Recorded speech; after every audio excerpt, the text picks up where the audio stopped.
them in sticks of late.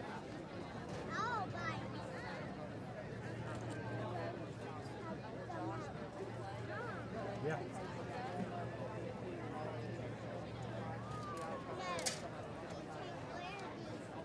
She just called.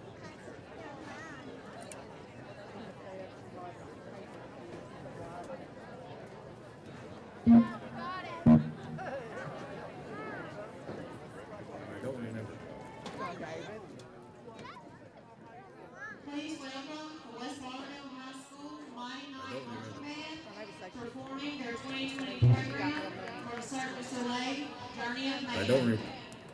Join us as we follow humanity from birth to maturity. Show design, Richard Salcedo and Ty Wagner.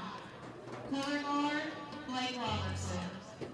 Soloists are Dylan Duncan and McKagan Massengill.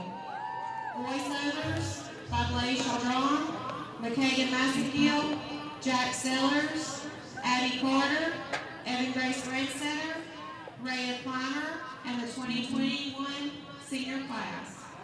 Under the field command of Rhea Clymer and Jocelyn Broom Tucker. Drum majors, is your band ready?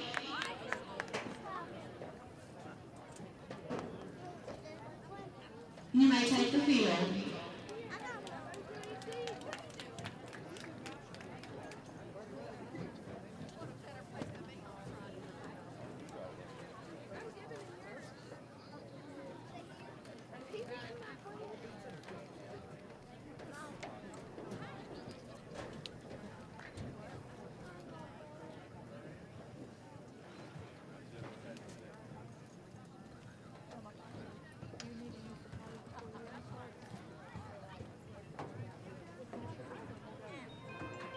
I don't remember how it all began, and I had no idea where it would end. I only knew feelings and sensations, and so began my journey.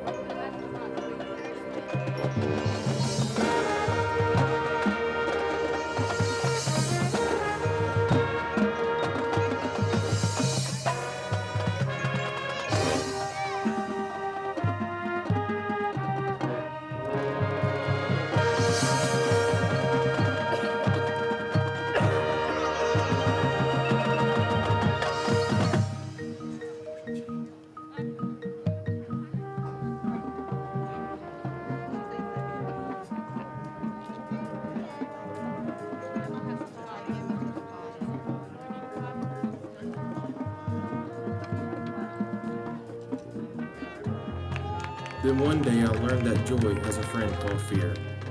But my faithful instinct showed me that with fear comes courage, and courage has another friend called wonder.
Young and bold, and on my way to new adventures.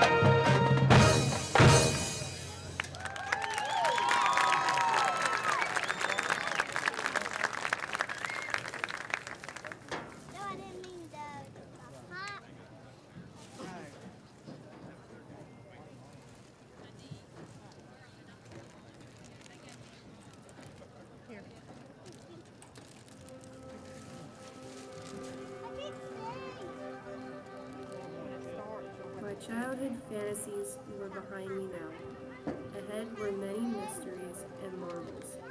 I had outgrown my childhood instincts.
point the mic to the football players when they start doing their. Oh.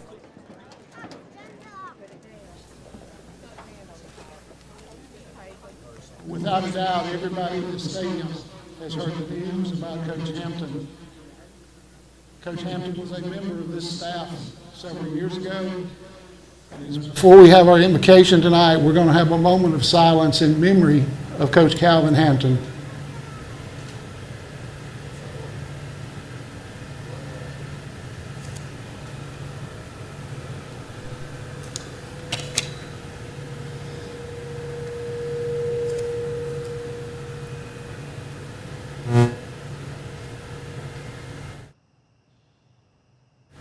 Thank you. Our invocation tonight will be given by Ms. Kennedy Grice. She is the president of the National Honor Society and senior here at West Lauderdale. Please remain standing after the prayer for our national anthem played by the West Lauderdale Mighty Knight Marching Band. When you get ready, I'll press the button. Okay, go. Hey God, I want to thank you for today, Lord, and I want to thank you for the opportunity to be under these Friday night lights and being able to fellowship with my community. God, I ask that you be with the players, the coaches, the officials, and everyone in the stands tonight. Keep each of us safe on and off the field the rest of tonight, throughout the rest of the weekend. Help us to remember who we are playing for tonight, talking for, and acting for in our daily lives. Thank you for the many blessings you pour over us each day, and thank you for your Son, Jesus Christ, who was the ultimate sacrifice for our sins. In your holy and precious name I pray. Amen. Good job.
Billy Isom.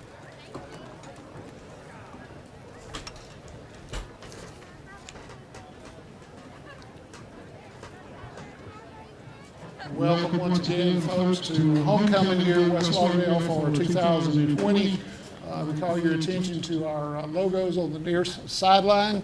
We want to say a special thanks to our corporate sponsors, Piggly Wiggly, the Rock House, Collinsville First Baptist Church, Anderson Hospital, Daniels Roofing, Progressive Pipeline, Rush, Walmart, and Central Mississippi Land and Timber. We certainly appreciate what these folks contribute to help our football program each and every season. So if you have opportunity to do business with them, we'd appreciate it. Our mascot this evening was Miss Josie Johnson. She's a 10th grader here at West Lauderdale. She enjoys church and rodeos.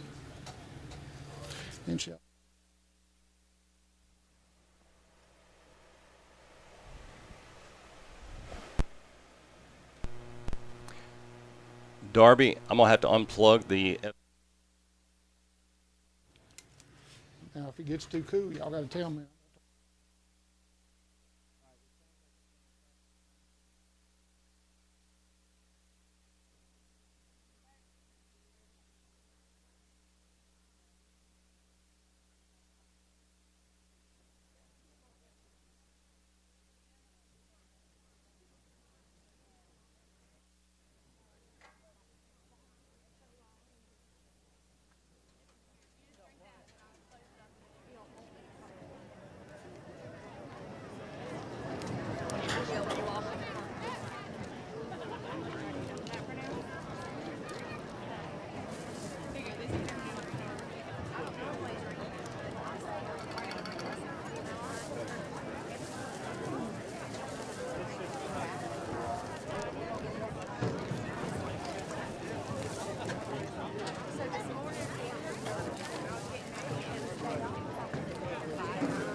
Where's your mama?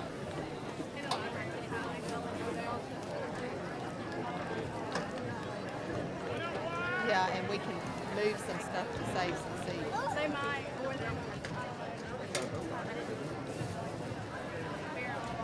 And it was like the third time. I don't want the popcorn right now.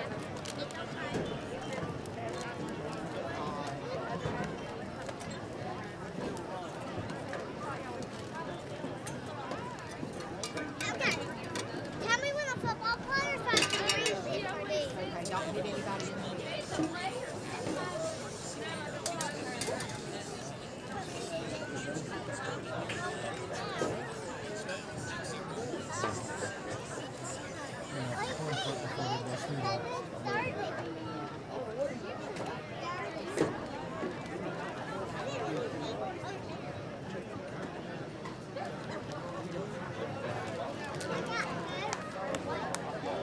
Andrew, you want a piece? Said Vivia's wife. I'm going to say that the concession stand. I do that at work. I finally got it. You don't get to play?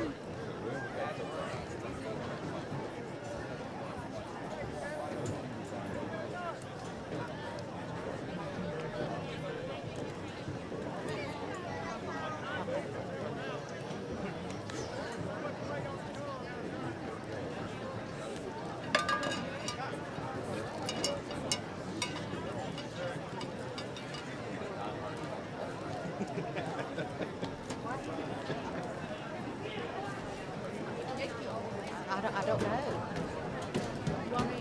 Nothing broke. They just think it might be a torn meniscus. Nothing broke. Captain for West Lauderdale, number 16, is Derek Smith.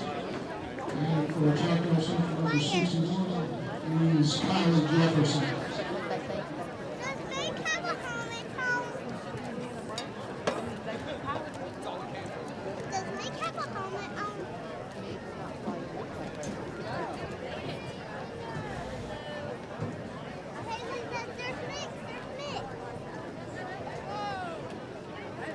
Boys will take football. We have defend the east dozen to start the ball game, and West will kick from the scoreboard end. Let's see, friends, let's make some noise. Are you ready for some football?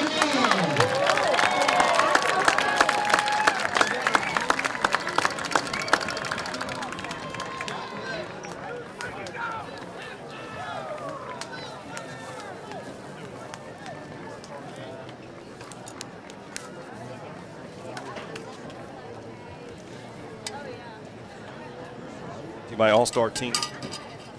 One source as we're just moments away from kicking off homecoming here at the Kingdom. As we were away from break, we had our coin toss with the captains at midfield. Of course, the seniors, all seniors were represented there for the West Lauderdale Knights. The Knights lost tonight's coin toss as Choctaw Central won the coin toss and will receive for the first half. Here are the West Lauderdale Knights as they are about to enter the field.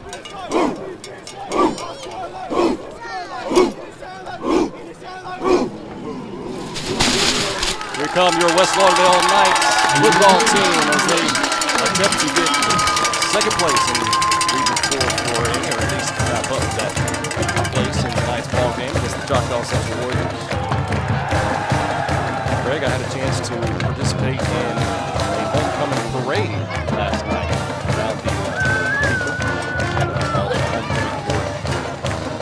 participating in seniors, juniors, sophomores, freshmen, all participating in as far as different floats. I was able to drive the Q101 vehicle out in the parade, so Did you throw cans? no.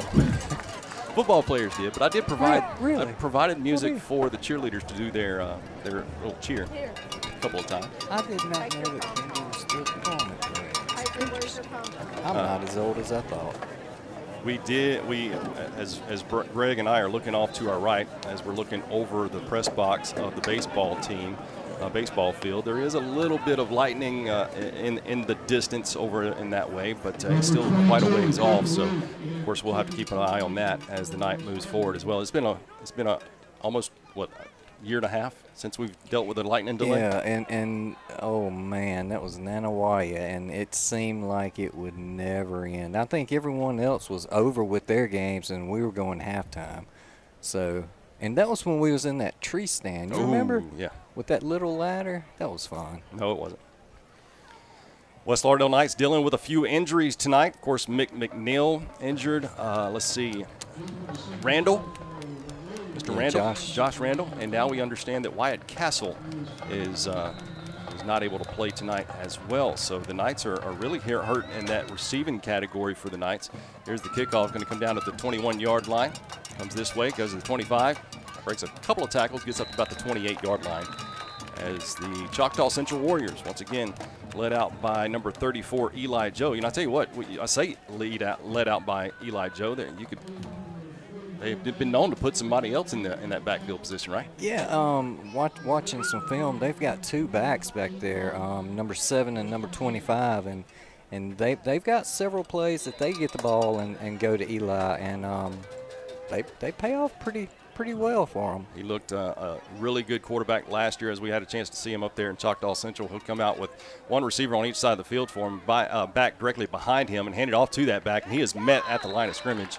I don't believe he was able to get anything. They lined up in a pistol formation there at the 28-yard line. No gain on the play, so to bring up second down and 10. And that was actually number 25, Braden Wesley there. He's a young man we're going to talk about a whole lot tonight as well. You put the ball in his hands, and he's going to pick you up some yards. It may be short yards, but he's going to pick you up something. Same formation for the Warriors. They also have an H-back to that left-hand side. They'll run the ball on this near side this time. Little bit of a hole there and a gain of 2 yards, so to bring up third down and 8 for the Choctaw Central Warriors. What I've been able to hear a lot about from the coaches, speaking of the coaches yesterday, when was I up here? Yesterday, yeah. It's been a long week. But just listening to defensive coordinator Daniel Young talk, he says they throw out everything at you as far as the offense goes, and you never know what they're gonna run out as far as formations. First 2 plays have been very similar, but here they go. We got same formation. We have a receiver, actually 2 receivers to that far side, but he'll bring one in motion. Number 28, that is Jorgen Vaughn. Bring him over as an H-back on the right-hand side. And looking at the pass is Eli Joe. Got a receiver, but he overshoots his intended receiver, number 2, Elias Bell. Is in double coverage there. I'm not too sure that was a safe move. Yeah, I was going to say, I believe that play was intended maybe to go a little bit further downfield, but Bell, you know, this is a game. I know Louisville is a tough team. They played some really good teams during their season, but I don't know if they've come up against some guys that think like our defense does. Number 17, Braden Epton, will be standing at his 40-yard line. High snap. There's the punt. End over end punt. He may have a chance to. No, he held up his hand for a fair catch. He probably had a chance to run that one back a little bit, but hey, the Knights are going to get a decent field position at their own 41-yard line. Once again, a Knights offense that's kind of dealing with a couple of injuries. Wyatt Castle, and then who would have taken his spot on offense? Randall. Both injured. So we'll get you that offense real quick. Greg, if you'll stand by with that information. Cooper Luke will be number 22. He's on the far side as the lone receiver on that far side. And then Brett Busby, lone receiver on this near side. There's Jackson Parker going to hand it off to number 4. Zach Walker finds a hold, 45 midfield, 45-yard line to about the 43-yard line before being brought down. And Zach Walker, I tell you what, he came into that game and just lit a fire last week against the Louisville Wildcats, just basically running with power at them. And that was something that I don't think that they were expecting. But Zach Walker just took off for a good pickup on first down. Gets the Knights into Warrior territory, the 42-yard line. Another Zach Walker carry comes off to this near side, trying to find a lane to run in. Gets behind a couple of guards, linemen, and gets further into Warrior territory to the 34-yard line. So once again, 2 straight runs for Zach Walker. Big gains. Yeah, one thing about Zach real quick, not only did he lead on offense as far as yards gained, he was 3 yards short officially of a 100-yard game, and he hasn't done this since freshman year. He also led on defense, all in the same night. So, and that was against the Louisville team. So you got to pat him on the back for that. Timeout on the field. We'll step aside as well. No score, 9:41 left in the first quarter. We'll be back on Q101.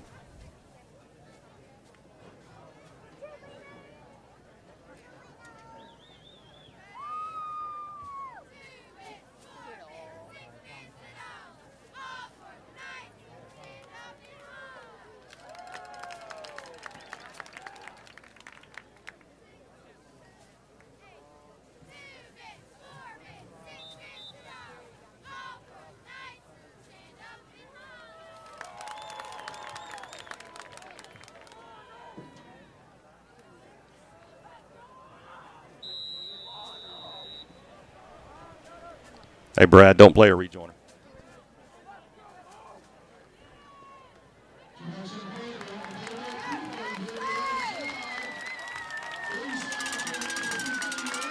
It was a play, and Jackson Parker takes it and gets a first down plus more. It was a play from the 34-yard line of the Warriors. Jackson Parker takes it all the way down to the 15-yard line on a quarterback keeper. I'll tell you what, that offensive line is blocking pretty good in these first moments of the football game, Greg. Yeah, receiver on each side of the field. Parker going to hand it off to number 3. Dylan Brown, how about another safety for the Knights getting in there as running back? He's going to take the ball all the way inside the 5-yard line, and it looks to be initially between the 2 and 3-yard line. So the defensive safeties are the running backfield for the opening moments of this Week 9 game against the Choctaw Central Warriors. Yeah, and you talk about the injuries and everything we got going on, but with the experience that it's first down and goal. Jackson Parker goes under center and takes it himself. Does he get a push? Offensive line get a push in there? Yes. Touchdown West Lauderdale. Jackson Parker on a 2-yard quarterback keeper puts the Knights on the board first here in the opening moments of the first quarter. 8:46 remains, and that was all on the ground. Zach Walker, Dylan Brown, Jackson Parker. And finally a 2-yard quarterback. I say sneak. It really wasn't a sneak. It was basically a power run there for Jackson, but swinging gate, excuse me. And now line up in the original field goal formation. Cooper Luke, number 22, is your kicker. There's a snap. Hold is down. Kick is up. Plenty of leg, and is good. So the Knights 7, Choctaw Central Warriors 0. We'll be back after this on Q101.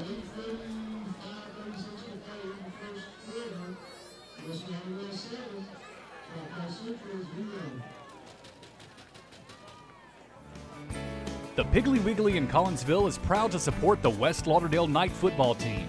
Come see us for all your tailgating supplies. Here at Piggly Wiggly, we support West Lauderdale. Go Knights! The Piggly Wiggly in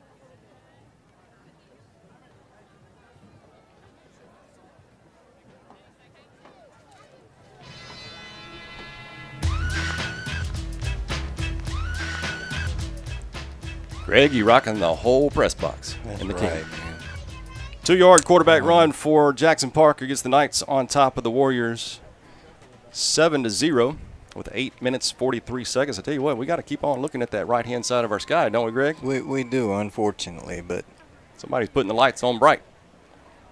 Some lightning off to our right-hand side. Looks to be off toward the Newton, Philadelphia area.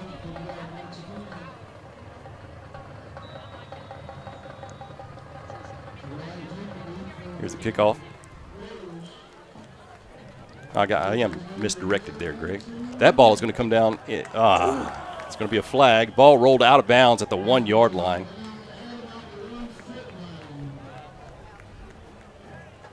I'll tell you what, just a little bit of stick on that, and you talk about a great position placement. So that'll move instead of pinning the Warriors down to the 1 yard line, they'll have the ball at the 35 yard line.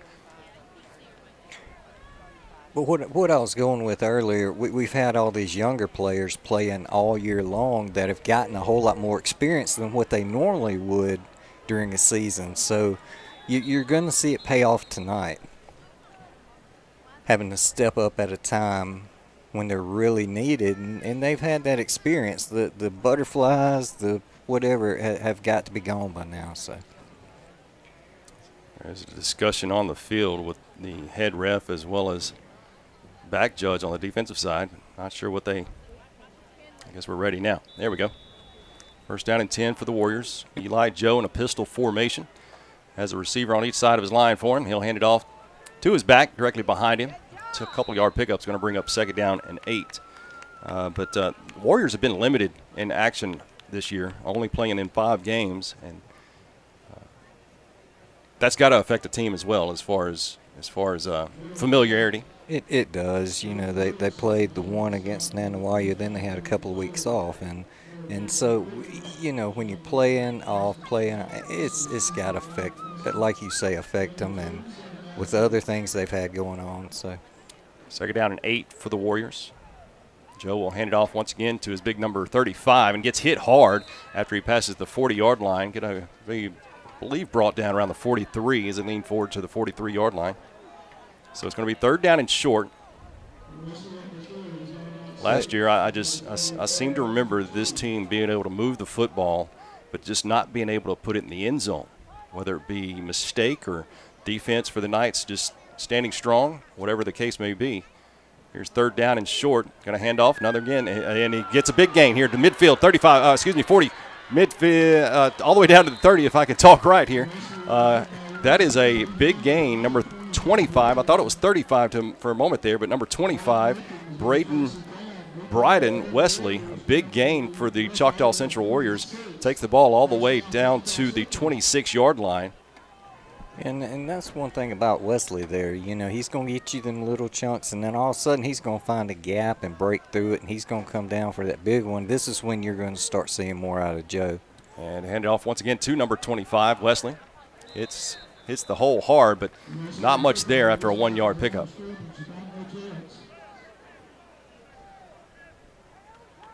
The Knights have faced some tough competition at running back this year. You go back to Neshoba Central. You go back to last week against the running back for Louisville, and they've held their ground. And you see number 7 coming in, Jimmy. This is one of the guys that can pass a ball, so keep an eye on him. There's Joe going to hand it off to number 7, and then Eli Bates comes in and puts a stop to that run. No gain on the play. Might have even lost a half a yard. I'll tell you what, I got a better, closer look at Eli maybe last week. And how'd you like his stash that he's growing? Yeah, I like that. It's taken him a while, but, you know, it's there. But he just looks so polite. But you put that helmet on him, and, man, he's got some hard hits behind him. Third down and 9, about 9.5 actually. There's Eli. Joe going to look to pass toward his left. He might try to take it himself. He does, and he was hit hard by Jordan Gowdy from behind. I tell you what, Jordan Gowdy, a sophomore, he is beefed up within a year from last year. I can't wait to see what he looks like in the next couple of years. Only a sophomore. Fourth down and 6 for the Choctaw Central Warriors.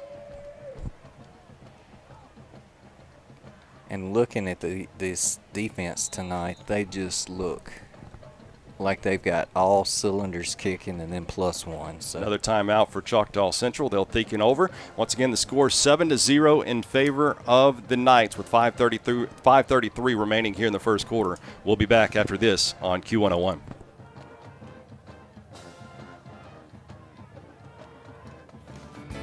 The Piggly Wiggly in Collinsville is proud to support the West Lauderdale Knight football team. Come see us for all your tailgating supplies. Here at Piggly Wiggly, we support West Lauderdale. Go Knights!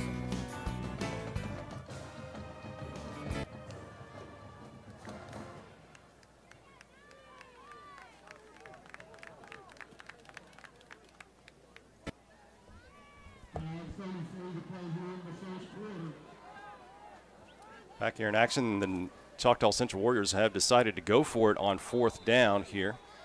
Eli Joe is flanked by a running back to his left. That is Wesley, 2 receivers to the right, 1 to the left. Trouble with the snap, and the Knights will take over on downs if that's the case. Yep. I don't believe the center even got it out of his hands. Moved his hands. Ball wasn't there. It just. So the Knights will take over on their own 22-yard line. Once again, 5:33 remaining here in the first quarter. The Knights on their first drive, they had decent field position at their own 41-yard line, but basically 4 plays, and the Knights were able to put it in the end zone thanks to a couple runs by Zach Walker, Dylan Brown, and Jackson Parker. Handoff goes to Dylan Brown, comes off to this near side and initially lost a couple of yards, but there is a flag on the play, probably in the vicinity of holding. So I don't know, we have a side judge pointing toward Choctaw Central, so we'll see.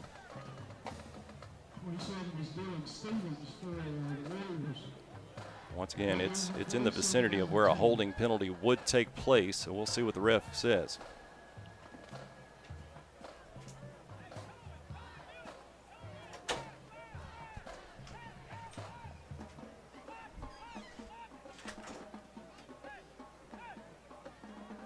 It's a block in the back against the Knights and a face mask against Choctaw Central, so those will offset.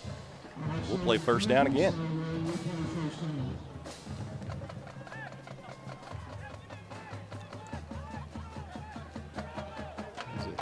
First and 10, let's do it again. There you go, Greg. Yeah, I'll listen sometimes. Knights are moving right to left on your radio.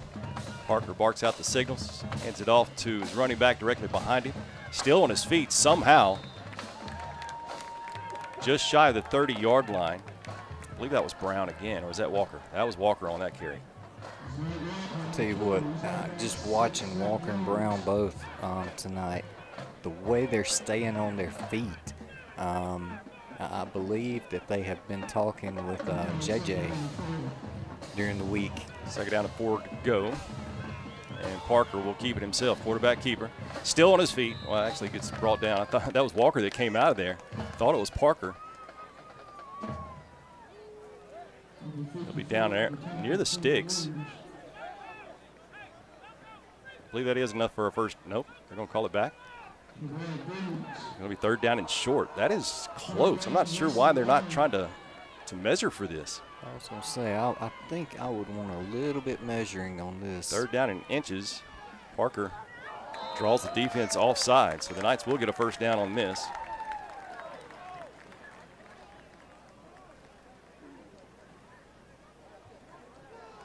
Once again, it's homecoming here tonight. Had a homecoming parade in around the Kingdom last night. Yeah, and just not to take away from ours, but Choctaw won their homecoming last week, so it's our turn. 1st and 10 from the 37-yard line. Parker looking to go deep. He's got a receiver, Brett Busby. Brett Busby makes the connection at the 30-yard line, inside the 30 to the 20. Yeah, still on his feet, cuts inside to the 15 to the 10, and going to be down there at the 10-yard line. How about that connection? Jackson Parker to Brett Busby, wide open. That might need to pull up its pants a little bit there. and that's the connection we're used to, that somehow or another it just wasn't there last week. So it's good to see that rekindled or whatnot.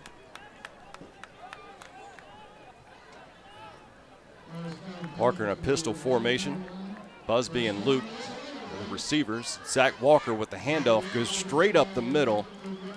That line getting a big push, still on his feet, going to be down just on the outside of the 5-yard line.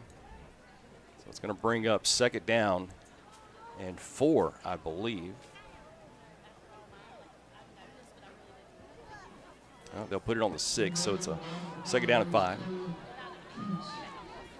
That's what that running does. It opens up that passing lane.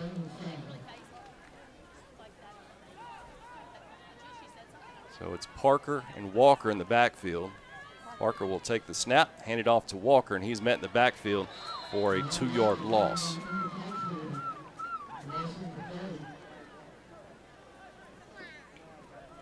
And And Lee, I'm not taking anything away from week to week, but in warm-ups tonight, Jackson just looks so much more fluid letting go of that ball. Every time he got it in his hand and just letting go, it was more fluid looking, more comfortable than it has been looking. 3rd down and 7 now. Put the 2 receivers on one side, on this near side. Parker will be in a pistol formation with Walker directly behind him.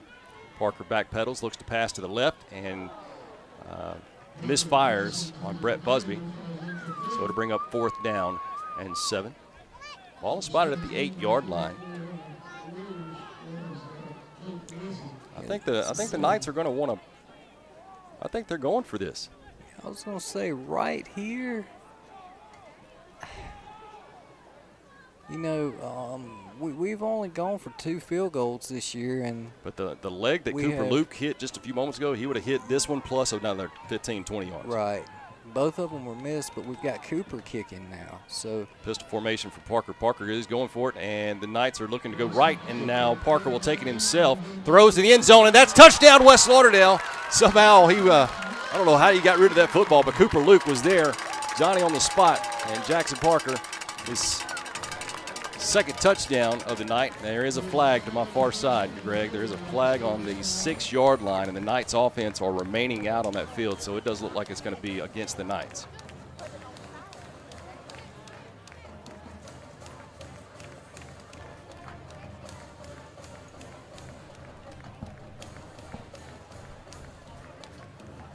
Not received information on what the penalty could be. I think once again, the Knights offense remains out on that field, so you have to believe it's going to be going against the Knights. And it's according to what penalty this is, what your decision is. It is against the Knights, but we have not gotten the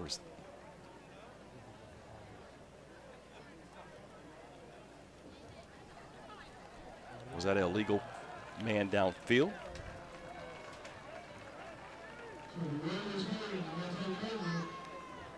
Illegal participation, so that's going to back it up to the 11-yard line. So the Knights will.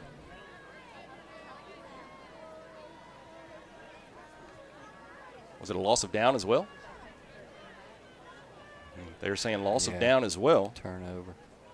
So a little bit of fire there in the Warriors. Which it was 4th down, so that'd be a turnover for the Knights on the down. Eli Joe will be shotgun formation. He's basically standing at the 6-yard line. Hands it up. No, he'll take it himself, goes off to that far side. And that Eli Joe is carrying about 4 black jerseys. That's how strong this kid is. He looks like an offensive lineman at the quarterback position, doesn't he, Greg? He does. I was just about to say, you know, looking at tape, I just kept thinking, golly, this kid is big. I think he's like 6'2". I cannot remember the exact weight, and I do not want to guesstimate, but, I mean, he is a big, big boy. 2nd down and 8 for the Warriors. 2 receivers to their left, 1 to the right as they're moving left to right. Once again, another carry by Eli Joe, and Joe is met once again at the line of scrimmage, the original line of scrimmage. Pushes his way forward for a yard, so it'll bring up 3rd down and 9. It'll be a yard loss.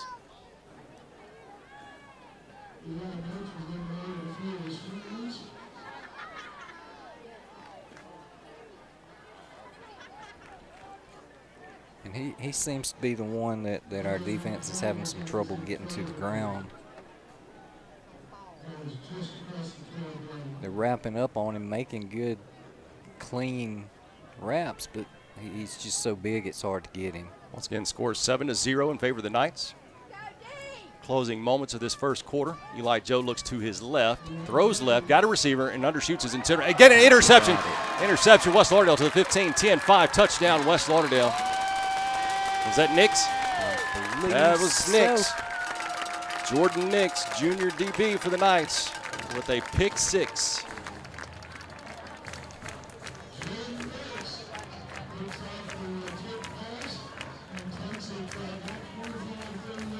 Knights basically say if we can't do it on offense, we're going to put it in on defense.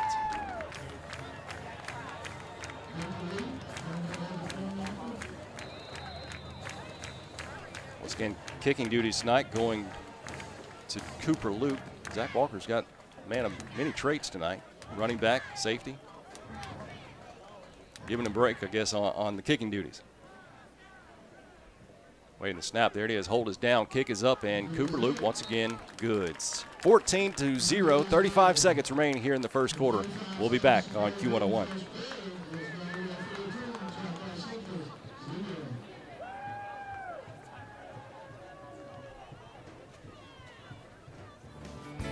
The Piggly Wiggly in Collinsville is proud to support the West Lauderdale Night football team. Come see us for all your tailgating supplies. Here at Piggly Wiggly, we support West Lauderdale. Go Knights!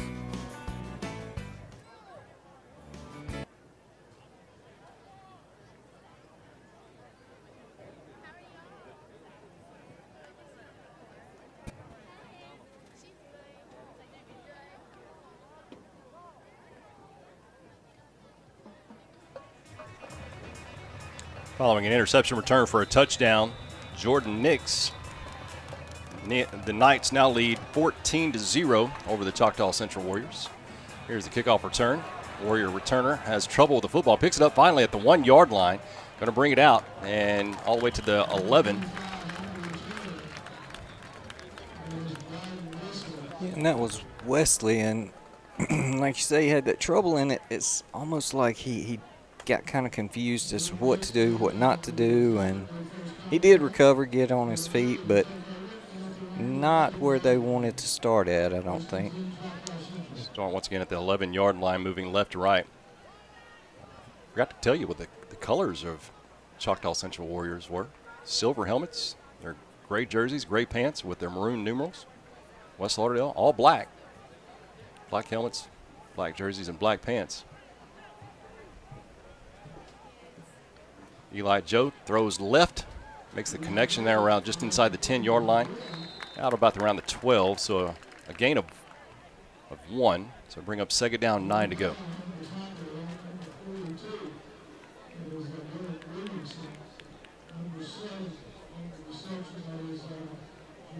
That should be the last play of the first quarter, Greg, but yeah, that's going to be the last play of the first quarter.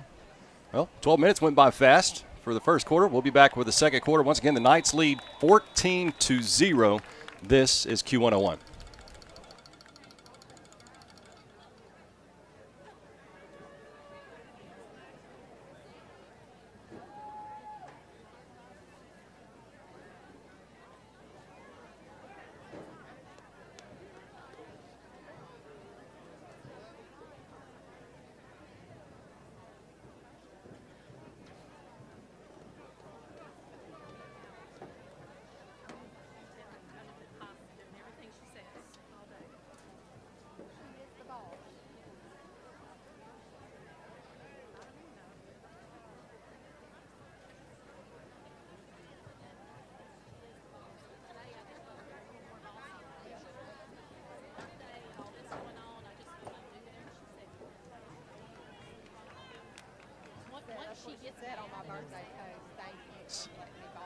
Gives the Knights their second touchdown of the night, and the Knights lead 14-0.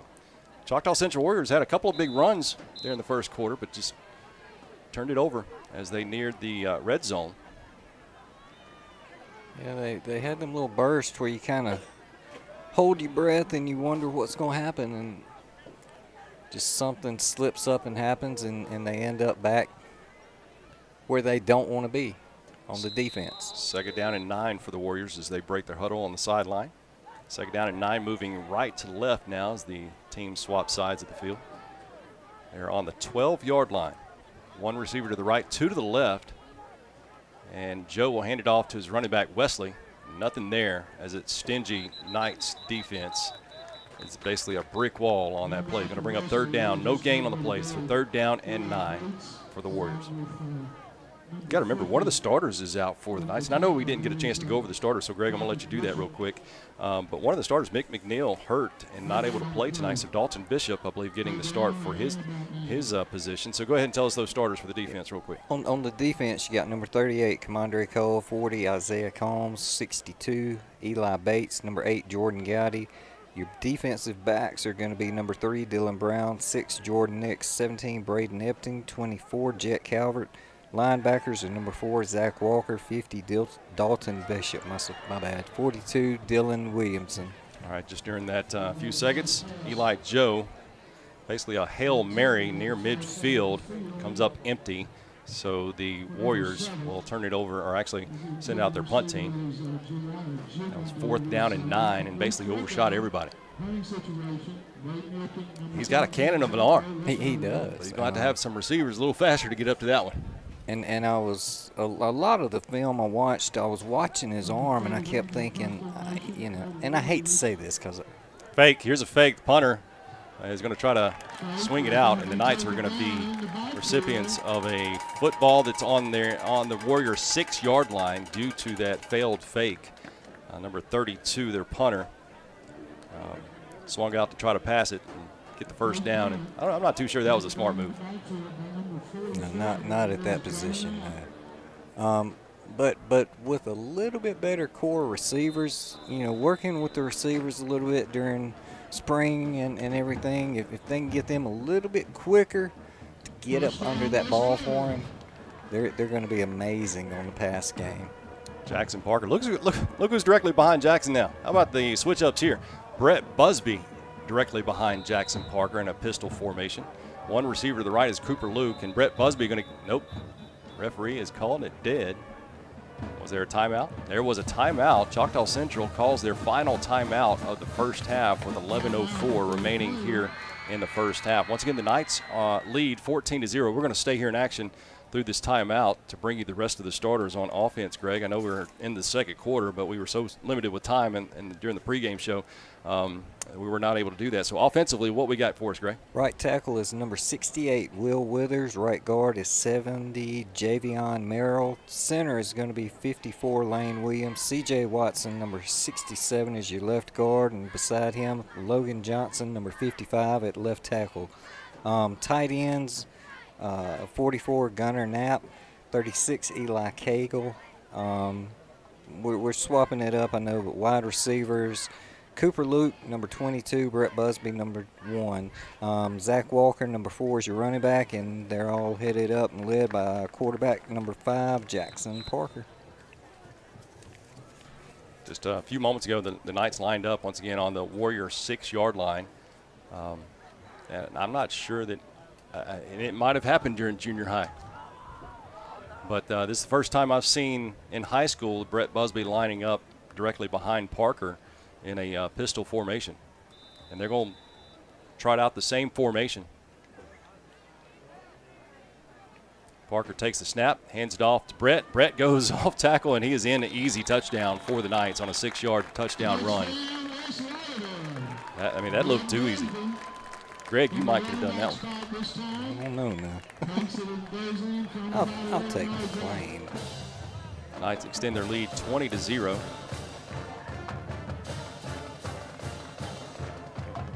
I guess I get the play just a few moments ago whenever the Warriors tried to fake punt there, but deep inside their own territory just try to spark something. But, they were only down by 2 scores. Right. Here's the snap. Hold us down. Kick is up, and Cooper Luke is still perfect on the night. 21-0 with just under 11 minutes left in the first half. We'll be back after this on Q101.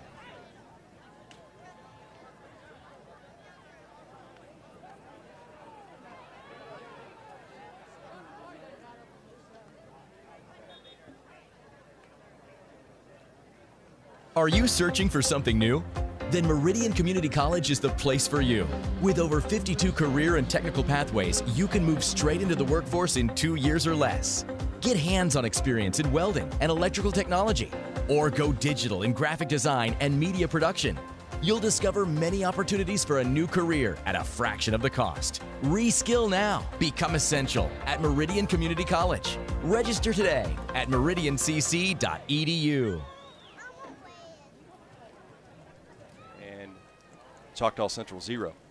I mean, going back to that play, I know we've talked about it now this third time, but just trying to look over the reason why for a fake punt deep in your own territory. I guess you're realizing that our defense is so strong, they're going to stop them anyway. And what I mean by that is, first of all, the kickoff. The Knights might have this. I believe we are. It was. First of all, the kickoff comes down and bounces straight up. Number 24 for the Choctaw Central Warriors was the guy there on the spot, but there was also a black jersey there as well. Just made the jump, and it was a jump ball. Not sure the Knight that came down with it, but the Knights are going to take that ball away from Choctaw Central and have a first down on the Warrior 31-yard line. So how about this? 2 straight drives deep inside Warrior territory. But going back to that fake punt, I mean, you either get it and keep the drive alive and possibly even score on that and spark a little comeback, or you bury yourself in a hole. I was going to say, yeah, you put yourself in a hole real quick. So. All right, Brett Busby directly behind Parker, and Brett's going to get it again. It'll be near the 25-yard line, so about a 6-yard gain. Eli Cagle lost his helmet during that play, so he'll have to come out. They might have to pause play here because the clock never started. Yes, I've been watching it flash since right before the game, and it got better, and I thought, well, we're going to be okay. But, you know, our line there, last week we had a few glitches here and there, but tonight they're doing a real good job. Got a hole open for Brett there, like unbelievable. Parker will keep it himself. Go to the 25, makes a guy miss. Down to the 20, near the 15-yard line before being pushed out of bounds. Parker, quarterback keeper, comes to this near side and gets a Knight first down.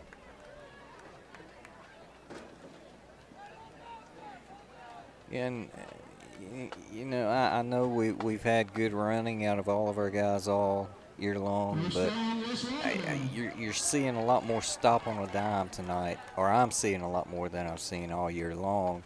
And that stop on a dime, cutting, making the right decisions, and that's what's going to get you yards. Parker in a pistol formation with Walker directly behind him. Walker gets the carry. Walker goes near the 10-yard line. A couple-yard pickup there. Going to bring up 2nd down and 8. Late flag comes in. Yeah. Looks some jawing going on down there. Yeah, and this is one of them things you hate to see happen. But you know, at this point in the game with the scoreboard like that, it's unfortunate, but not sure which way it's going to go. If it goes against the Knights, it'll back them up 15. If it goes against the Warriors, then it'll give them half the distance to the goal line. And like a guy told me years and years ago, you can stop and cut on a dime, but if you make the wrong decision, it don't make a hill of beans worth of difference. So we're making good decisions on that, and we're coming back. Looks like it's going against the Knights, and this was I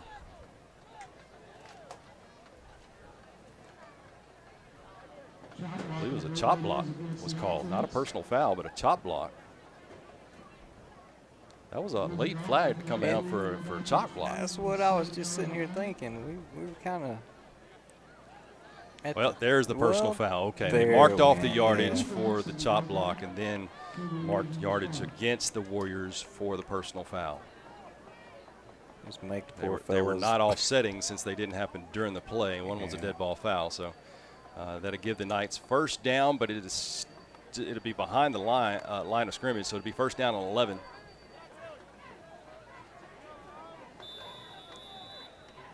First down and 11 from the 14-yard line. Pistol formation for Parker. Parker going to roll out to his left. He's got 2 silver jerseys in the back right there in front of him. That should have been blocking the back, I would think. But is that going to be a touchdown? Yes, it is a touchdown, West Lauderdale.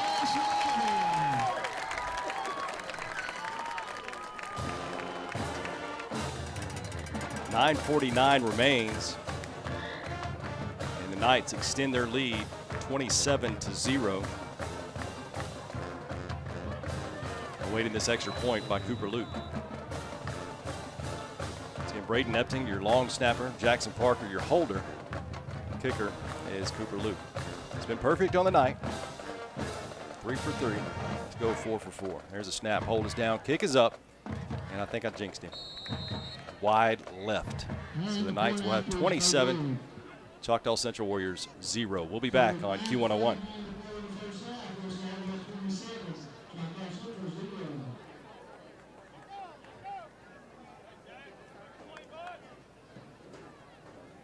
Are you searching for something new? Then Meridian Community College is the place for you. With over 52 career and technical pathways, you can move straight into the workforce in 2 years or less. Get hands-on experience in welding and electrical technology, or go digital in graphic design and media production. You'll discover many opportunities for a new career at a fraction of the cost. Reskill now. Become essential at Meridian Community College. Register today at meridiancc.edu. In their lead, 27-0. We're still in the first half of play in the second quarter. Clock is out. Well, there we go. 9:49 remains. High kickoff. And number 2 is going to reach up and pluck it out of the air. Come to the 20-yard line, to the 25, about down to the 27-yard line. I believe that was Eli Cagle with the tackle. And Lee, I was just sitting here looking at some scoring, and really and truly, they have given us a lot of gifts tonight. And I believe once they go back and look at tape, look at film, you know, there's some things to work on there. But what Greg is talking about is the fake punt, and the Knights were able to recover the football on the Warriors' 6-yard line, and then the ensuing, after the Knights scored, the ensuing kickoff, they had trouble with the kickoff, and the Knights were able to recover that kickoff just on the outside of the Warrior 30-yard line. But here's the Warriors now going deep, trying to get something started. Number 22, and incomplete pass. Sorry, but the ref had a little trouble standing up right there. he was blown away about the defensive coverage of Mr. Epting there, which he did a great job. I believe he got a little bit of a fingertip up to keep number 22 Stokes from being able to catch that ball. He got just enough up there to get it out of the receiver's hand, but not enough to get it into his. Refs are part of play as well, I believe, right? That's right. Handoff goes the running back directly behind Eli Joe. Not much there, maybe about a half yard. It's going to bring up third down.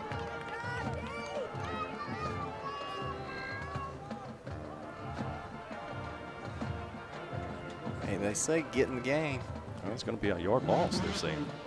So third down on 11.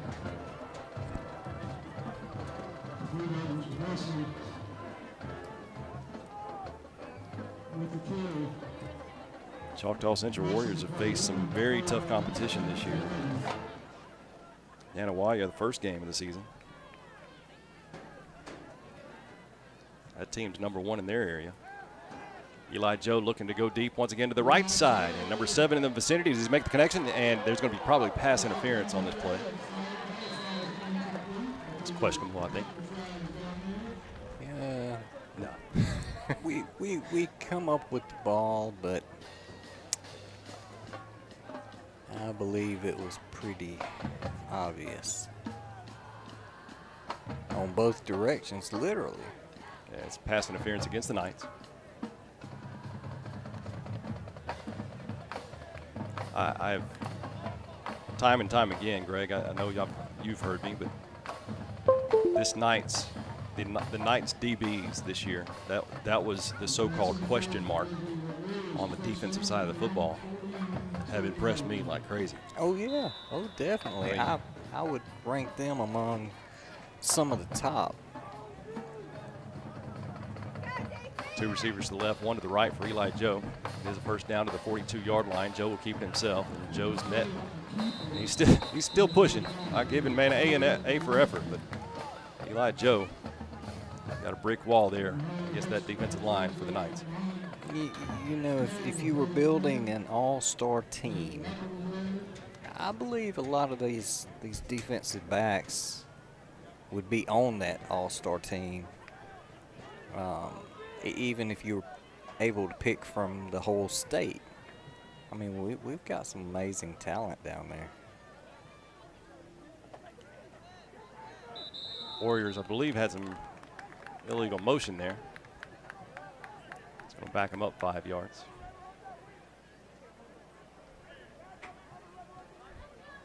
Once again, the Knights lead 27-0.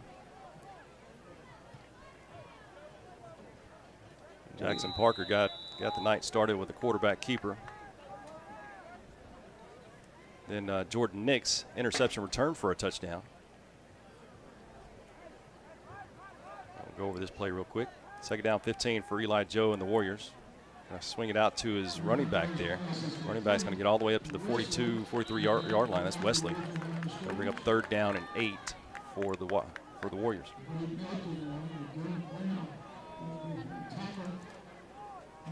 Knights had a 14-0 lead at the end of the first quarter. And Brett Busby on a 6-yard touchdown run. And then Jackson Parker on a 14-yard touchdown run.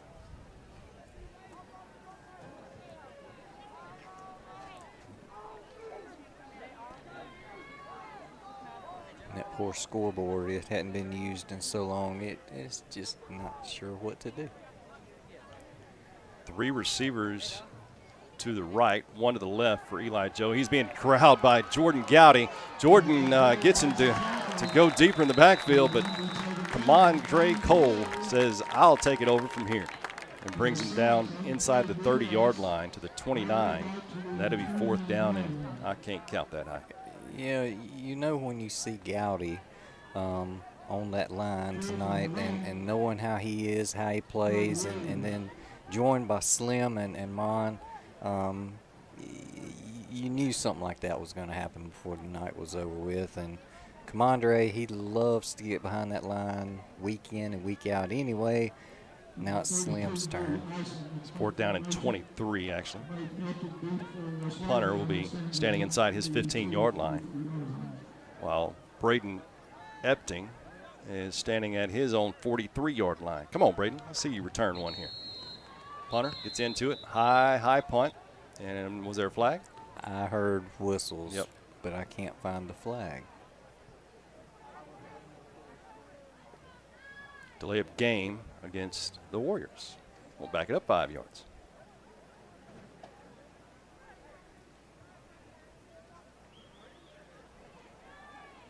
Once again, the Knights have had 2 drives. One on the 6-yard line of the Choctaw Central Warriors, one on the 30-yard line of the Warriors. And barring just a booming of a punt, the Knights should be in Warrior territory again, or close to it. There's a snap, punt, high punt, back pedals. Braden's going to call a fair catch. They will be on the Knights side of the 50, 38-yard line, actually. It's a nice punt. Yeah, I was going to say that was a pretty good little punt there we got. Trying to look for that number.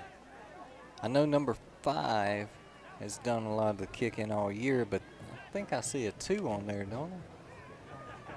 32. 32.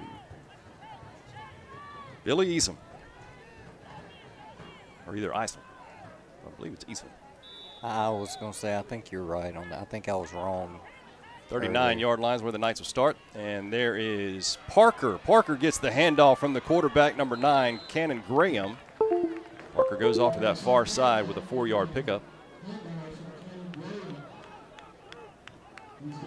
So 2nd down and 6 to go for the Knights. Knights playing with a little trickery.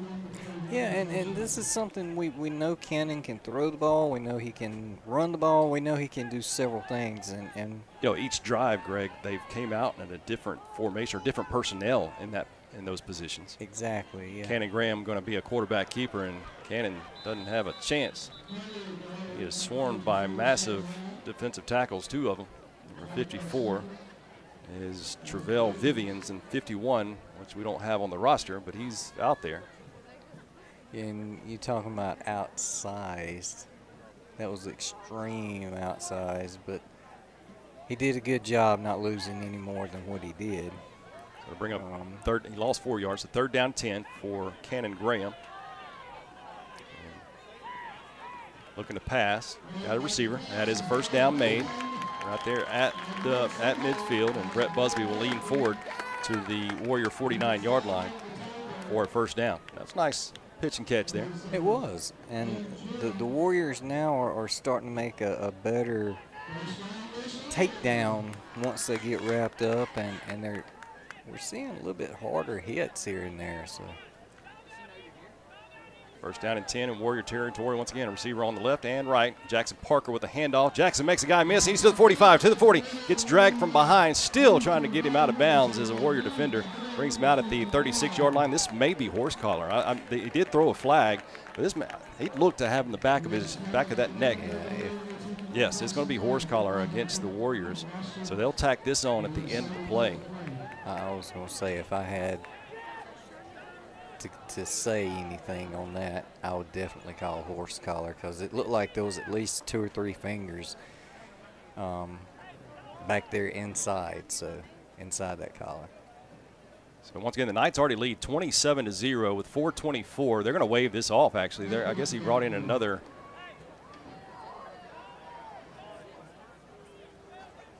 set of eyes. I'm not sure. They waved it off, but nonetheless, it is first down and 10 from the 36-yard line of the Warriors. Once again, I believe Cannon Graham still in the game. Jackson Parker. How about this? Jackson Parker throws to Cooper Luke for a 36-yard touchdown pass, and it's going to be a personal foul following that, roughing the passer. Once again, Cannon Graham was lined up at the quarterback position, pitches it off to Jackson Parker. Parker goes left, throws it deep into the end zone there at the 1-yard line, actually to number 22 freshman receiver Cooper Luke, and the Knights extend their lead to 33-0. That will probably go on the kickoff. Yes, the penalty will be marked off from the kickoff. And you have 2 quarterbacks back there. You got to be watching out for both of them. Epting, your long snapper, Parker, your holder, and there's the kick by Luke, and it is good. 34-0. The Knights lead with 4:15 remaining here in the first half of play. We'll be back on Q101.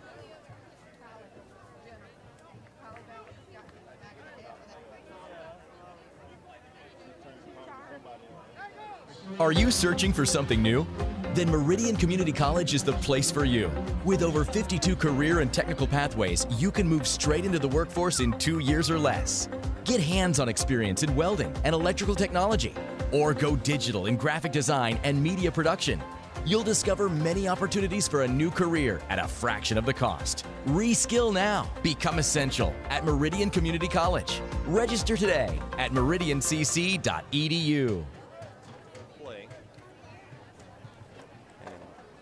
Knights playing with quite a few different personnel in those lineups here. I'm not too sure that there's been a 2 straight drives with the same personnel in the football game. And as a coach watching film this week, and we know where we're going, you talking about a nightmare. The nightmare before Halloween is occurring right now for these coaches next week. And Cooper Luke has been booming kickoffs tonight. He may be putting this one in the end zone due to the personal foul that transpired just before the touchdown. Cooper Luke kicks off. Nope, going to put it at the 1-yard line as he's returned to the 15, to the 20. He's got some legs on to the 30, to the 35, to the 36-yard line, and they'll actually mark him down to the 37-yard line. Look out for Jordan Nix over there. Comes up a little gimpy over there on that far sideline.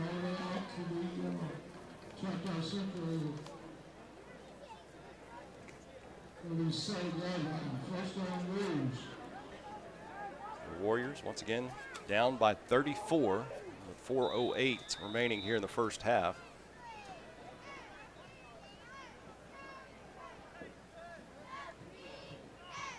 A trio of receivers on this near side with one receiver to that far side for Eli Joe. Joe looks left, throws left, guy's a receiver at the 34-yard line, and is that the legal pass there? I'm kind of confused. No, he was behind the line of scrimmage, but he was making a forward move. Right. They're gonna. What? I'm not sure what this is. I'm not in. Did his knee go down to catch the ball? Is that what they're? It has to be because that was number 22 that caught it, Stokes. And as soon as he kind of took a step, he looked back towards the ref, and he must have known. So a nice play for the Warriors. Gets them inside Knight territory to the 44-yard line. And once again, trickery for the Warriors. This one will not go their way this time, as a host of Knights will take down the quarterback. The 42, though, for the Knights, Mr. Williamson. Big hit there to complete that, to bring the quarterback down. But they've had two straight plays where kind of a trick play. Mm-hmm. Starting to pull deep in that playbook, and these are some of the plays that you start seeing on film, and you wonder how often. Just trying to get something started. I mean, yeah, you're down by 34, so anything could possibly help you out here. Three receivers that far side, one to the near side, and Eli Joe flush from the pocket. He'll go down. Jordan Gowdy once again gets him a quarterback sack for the West Lauderdale Knights. And some of this stuff was working last week against the team they played, but the team they played last week was not quite the defensive giant that they've got tonight. So definitely a different situation. I guess when it works, you think, oh, we'll try it again. But when you got a giant compared to a caterpillar, it's a whole different story with that play. Face third down and long, and Eli Joe looking to go deep and get all those yards. Does he make the connection? Yes. Yes, he will have a first down and more all the way near the 20-yard line. He gets inside they'll say he's down at the 20. Well, he just moved again. Where are they going to mark his thing down at? 17-yard line. And that was a great pass in between some defenders, that one in one pocket, one in the other. And so there you go. Eli Joe showing that he's got an arm, got a cannon. It's not an arm. He's got a cannon. We saw it last year as well. But first time the Warriors this deep into Knight territory to the 17-yard line, 18-yard line, excuse me. A handoff to number 25, Wesley. Wesley is hit here at the line of scrimmage. Not much there. We'll bring up second down. 1:43 remains here in the first half. Knights 34, Warriors 0. And this is one of them times where somebody's going to have to step up and say, get on my shoulders. I'm about to take us to a big change here. And there's still time. I mean, anything can happen in the game of football, but somebody's got to step up as that leader on this offense and say, here's what we're going to do. Follow me. Warriors with two receivers to the left, one to the right. Eli Joe looks left, and now he looks right. And throwing right all the way into the end zone, and an incomplete pass. Or it is actually, nope, it is incomplete. And this may be against the Knights. This may be a late hit against the Knights. I'm not sure, but or holding. It's going to be holding against the Warriors. Yeah, I was going to say I was thinking that. And the reason I was thinking that is because I thought I heard Mom helping out with the decision there. And this is going to be, I believe, a holding penalty in the backfield. So second down, about 21, I guess. Mm-hmm. Way more than what you want to be. Just under a minute left here before halftime. And the Knights will have their halftime festivities. Glad the rain held off, because there is, I believe, rain on the way here. Eli Joe Looks to his left, throws left, and he's got a receiver wide open, number 7, but just to the inside of his receiver. Receiver couldn't catch up to it. I think he should have zigged a little sooner.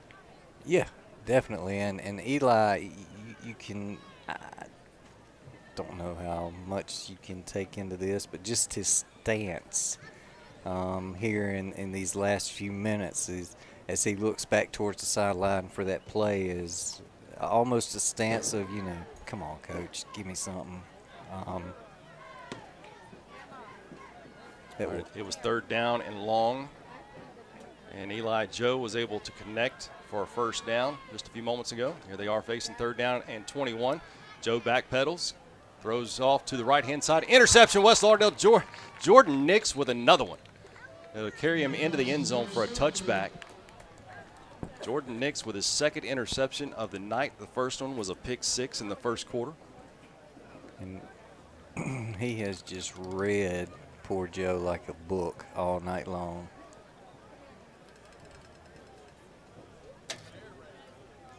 And one of them good books that you can't put down. So the Knights will take over on their own 20-yard line. So what do you do, Lee? Are they saying he came out? Yeah, they're saying that it was going to be down at the 1. I thought that the ball carried him into the end zone for a touchback, but no, they're going to say that the Knights were down on the 1-yard line. And I believe Coach Brock Clay wants an explanation on this. I believe I do too, really. Because the momentum carried him into the end zone, which I would.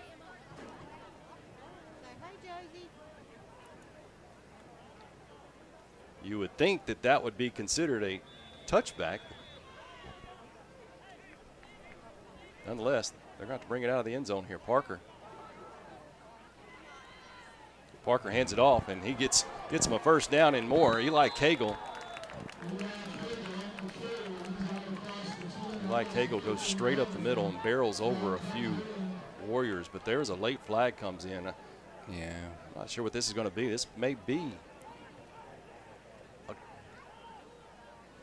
This is going to be against the Warriors. They give the Knights a little more. No. It's against somebody. Yeah. Official started to make its way toward. Yeah. Started to make its way toward the Warriors, and then he backpedaled toward the Knights. Now, finally, it's going toward the Warriors.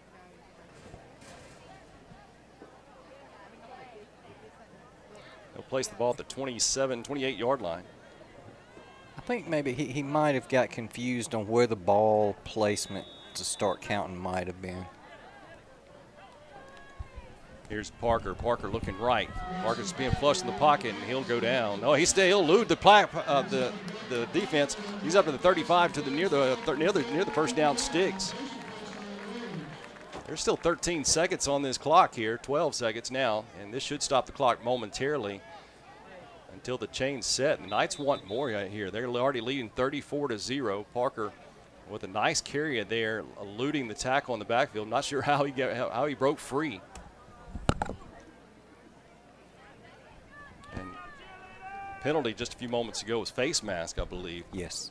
I did not mention that just a few moments ago, but it was face mask against the Knights and Eli Cagle, so that's what gave the Knights extra field here. All right, here's Parker going to hand it off to number 11.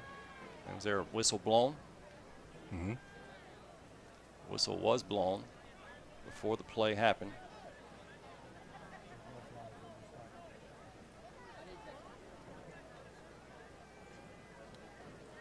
The depth at the skill position players, especially the running back tonight, keeping guys fresh. You've had multiple guys in that backfield, including Zach Walker, including Dylan Brown, Jackson Parker taking over that role a little bit, Brett Busby back in that role, and now number 11, Caleb Collins in that role. That's how you keep guys fresh to where they can. I think I know what happened here, Greg. They didn't start the clock whenever they set the chains. So I believe that is the reason for this. I believe you're absolutely right, but having a little bit of problem getting it. Once again, the Knights lead 34-0. Knights have just been outstanding on defense. You take away, I guess you could call that running play during the first quarter. And then that big passing play just a few moments ago, those two plays, that's all the Warriors has tonight. Right, exactly. And they have definitely put effort into getting something going. They just have not been able to do so yet. And they're saying 15 seconds left on the clock. Parker going to run to his right, make a cut to the inside, now back to the outside. Finds some lineman to run behind, and he might have one. He's going to be pushed out of bounds at the 25-yard line. Late flag comes in. I'm not sure where this is going, but there's flags all the way back to the 46-yard line of the Knights. But Parker, how about those the legs on Parker right there? And we don't have the number or the name of number 51 there for the Warriors, but he has made some pretty big saving, get them out of bound type plays tonight, and that was another one. If this is against the Warriors, which I don't believe it will be since the Knights are backing up. Well, it may be. Well, you know, we do walk one way and then the opposite, so. I think this is going against the Warriors, and the Knights still have 3.7 seconds remaining here in the first half. And does not sound like long, but the way the Knights have been playing tonight. Personal foul against the Warriors. He didn't show us what it was, but. That is all the time in the world. All right, Parker did get tackled out of bounds, so that stops the clock. Knights will have the football on the Warrior 12-yard line. Already up 34-0. So we'll have Busby and Luke as your receivers to the left-hand side. Caleb Collins directly behind Jackson Parker. Busby will go in motion, and Parker will go off to his right. Finds Brett Busby in the end zone for another Knight touchdown. 40-0. Touchdown on the last play of the half.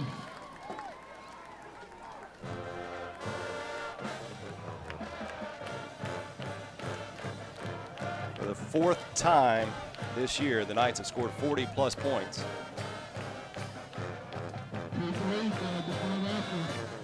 There's a snap. Holt is down. Kick is up and is wide right this time around. 40-0. They somehow put 47 up there, but 40-0 in favor of the Knights. That's the last play of the first half. How about that turnout there? And somebody there was going 3.7. They can't score in that amount of time. I was right. So whoever thought that, you owe me a Coca-Cola. Once again, the score 40-0 as we lead into halftime. The halftime show coming up in just a few short minutes, being brought to you by Will Sweat Alpha Insurance, as well as Meridian Mattress Factory. We'll have a scoring update for you. Also, we'll bring you your stats and go around the area. A few homecomings in the area this past week. Got another one going on in the Lauderdale County area, and one even happened last night. So we'll go over some scores as well for you as well during the halftime. It's homecoming here, so we'll have the homecoming festivities here as well at the Kingdom. We're coming up next after 4 minutes. We'll bring you that halftime show on Q101.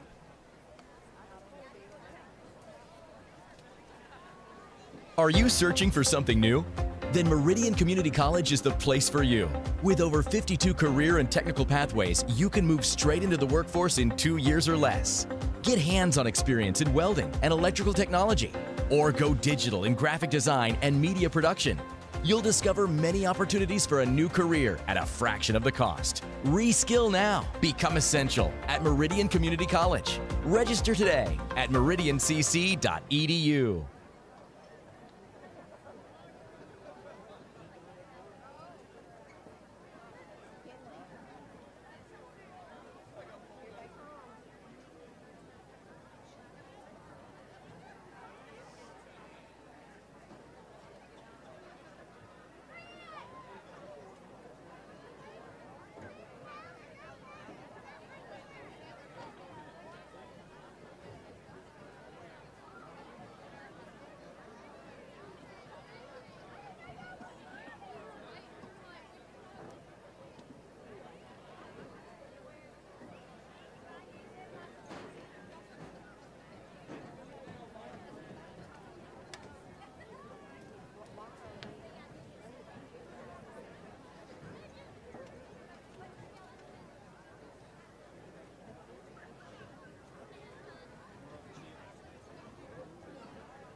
Ladies and gentlemen, and once again, welcome to Homecoming at West Lauderdale for 2020.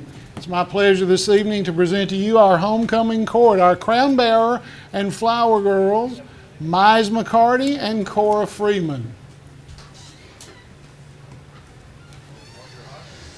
Cora is the daughter of Sarah and Daniel Knox and Cody Freeman. She's 5 years old and in Miss McIntyre's kindergarten class. She says her favorite movie is Tom and Jerry. She loves it so much that she named her kittens after the characters. Cora loves to play with her kittens, Tom and Jerry, and spend time with her family. When asked who she admires most and why, Cora said she admired her mom because she's beautiful. She wants to be an astronaut and a teacher when she grows up. Mize McCarty. Mize is the son of Josh and Kate McCarty of Russell. He's 6 years old and in Miss Willis's class at West Lauderdale Elementary. Mize enjoys playing baseball and soccer, hunting and fishing and traveling. His favorite movie is Rocky IV. He says when he grows up, he wants to be a pro wrestler. Mize says he admires Jesus most because he is special.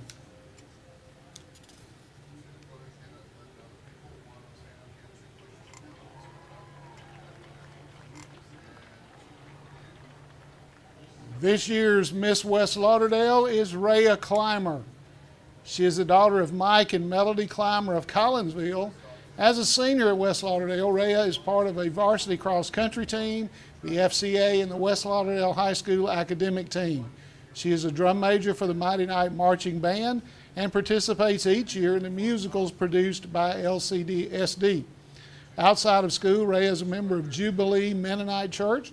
She enjoys music, long runs, and hanging out with her friends. When asked who she admired, Rhea says she admires her parents most because she admires the way they support her in all her endeavors. She says they are a constant source of love and guidance and that she is extremely grateful for them. Mr. West Lauderdale is John David Voss. JD is the son of John and Christy Voss of Collinsville. As a senior at West Lauderdale, he's a member of the National Honor Society, the FFA, and FCA. He is a member of First Baptist Church of Collinsville and a junior member of Ducks Unlimited. In his free time, JD enjoys hunting, welding, karate, and hanging with the boys.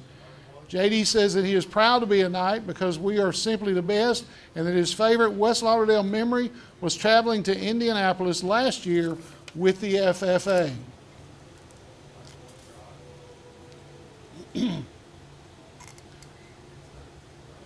Our 2020 underclassman football maid is Miss Mulaney Dozier.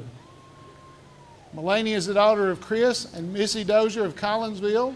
As a sophomore at school, Mulaney is a member of the FCA and has been on the principal's list for all of her junior high and high school years.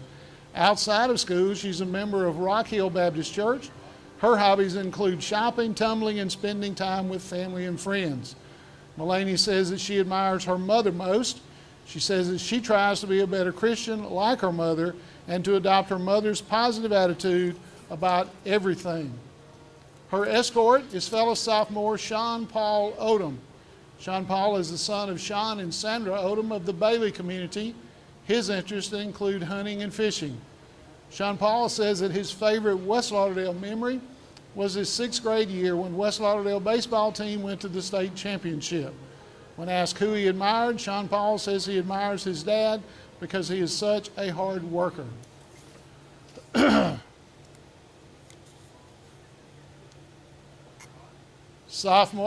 Freshman maids and escorts, Kennedy Cohen and Leeds Jenkins. Kennedy is the daughter of Brett Cohen and Summer Holland of the Bailey community. She's a member of the National Honor Society.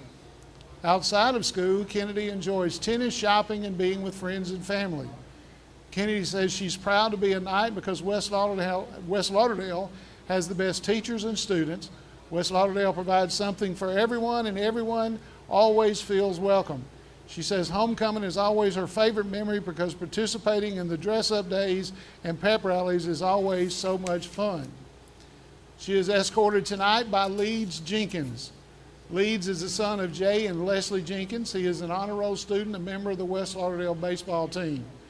Outside of school, Leeds attends First Baptist Church of Collinsville and enjoys baseball, fishing, and riding four-wheelers. He admires his dad the most because he has taught Leeds to respect people. He also taught him everything he knows about baseball. Leeds says that making the high school baseball team will always be one of his favorite moments at West Lauderdale. Next up, Anaya Buxton and Holt Voss. Anaya is the daughter of Derek and Keandra Smith of the Bailey community. She's on the superintendent's list and is a member of the West Lauderdale High School cheer team. Outside of school, Anaya is a member of the Bulldog Beach Volleyball and East Mississippi All-Star Cheerleading. Her hobbies include drawing and painting, playing the guitar, and spending time with family and friends. Anaya says that her favorite moments at West Lauderdale come when she is participating in football games. She says that no matter if she's cheering on the sidelines or in the stands, she loves watching our Knights play. Her escort is Holt Voss. Holt is the son of John and Christy Voss of Collinsville. Holt is a member of First Baptist Church of Collinsville. His hobbies include hunting and mud riding. Holt is also very interested in cars and science. He says he admires his parents most because they always go the extra mile to make sure he has food on the table, a place to sleep, and clothes to wear.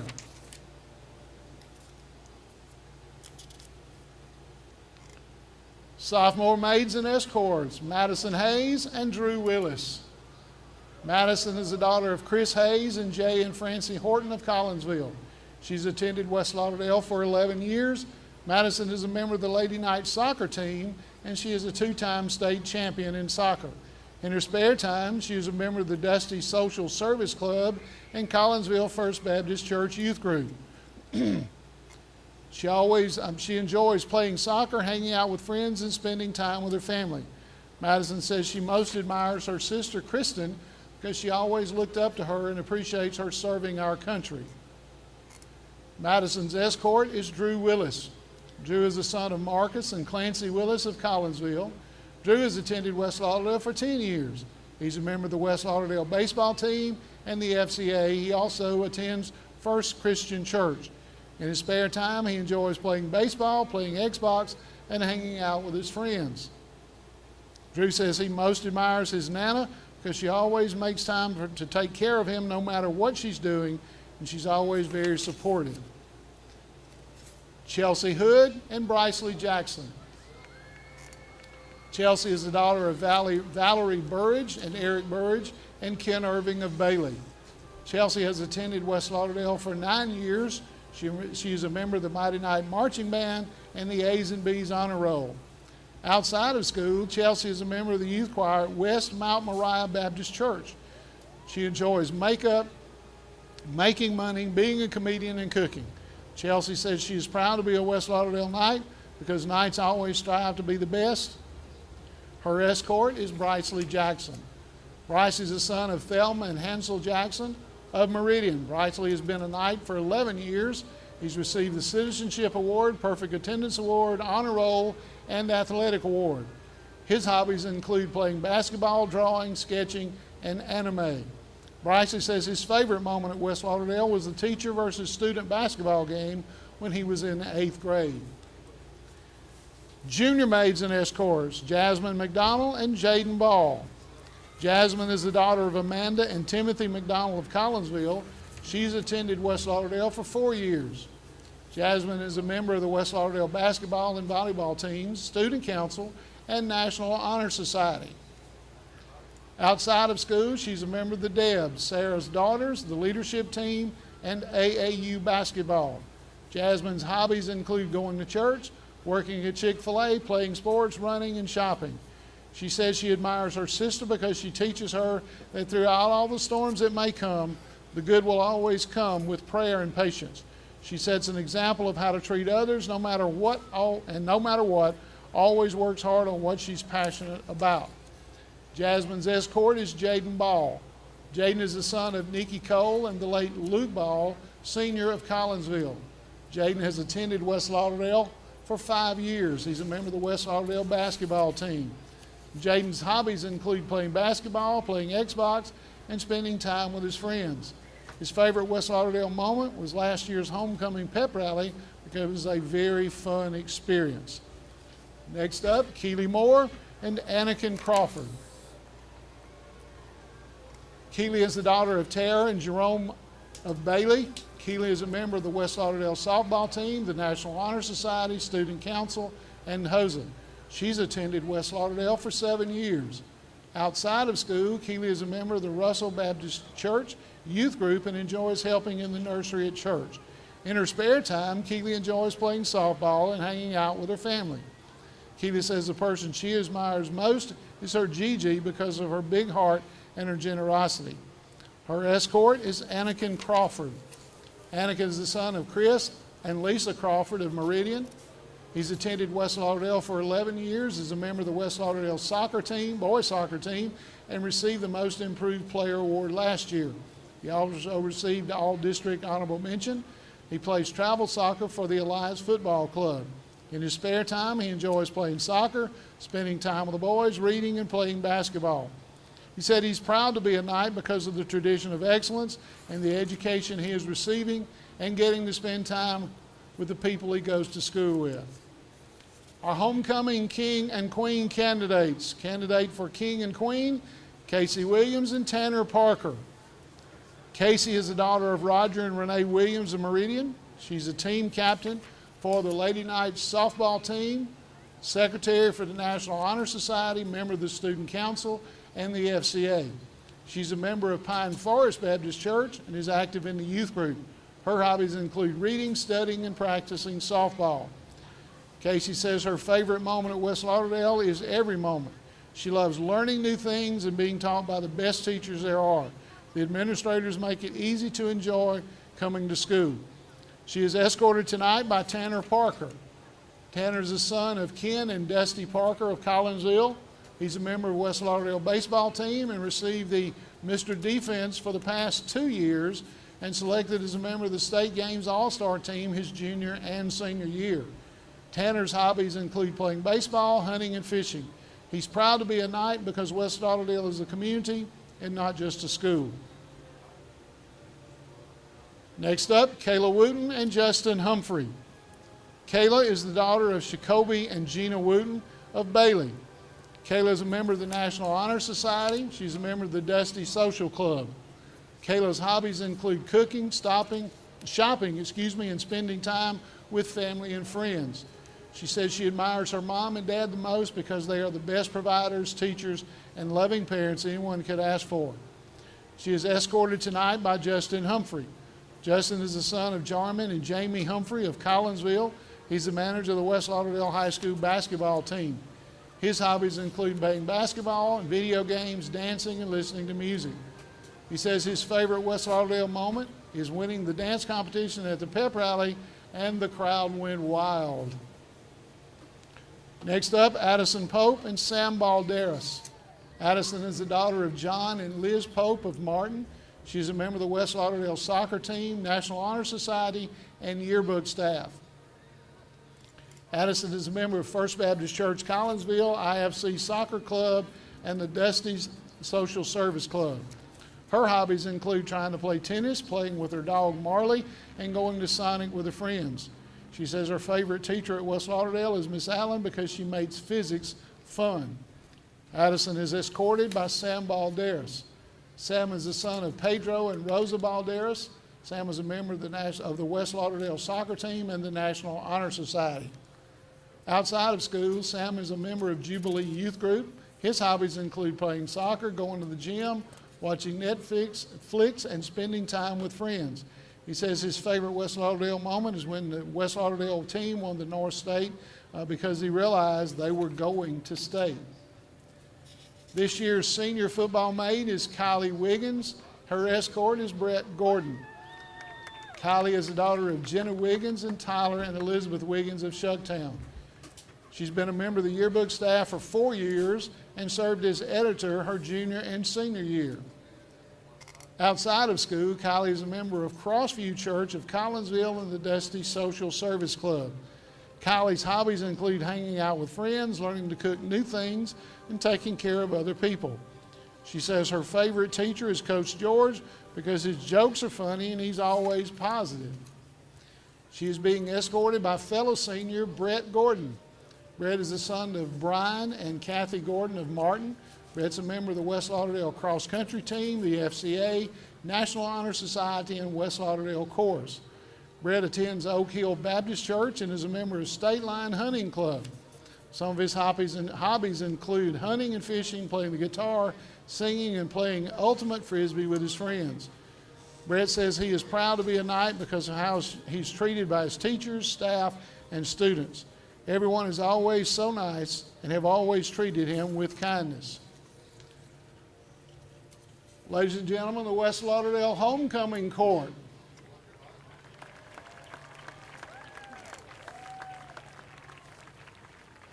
Crowning this evening will be West Lauderdale High School Principal, Mr. Shane Rogers, and Vice Principal, Ms. Gwendolyn Crowell. Ladies and gentlemen, it is my honor to present to you your West Lauderdale High School Homecoming King this year is Mr. Brett Gordon.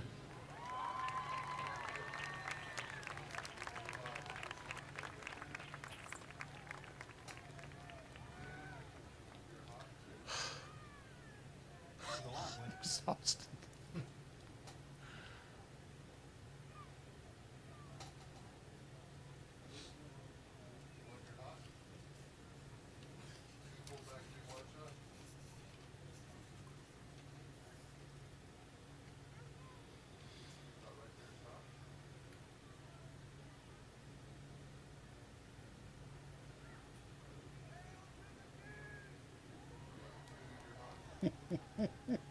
Did you see Cora giving him a high five a while ago when she came across the field? She's too cute.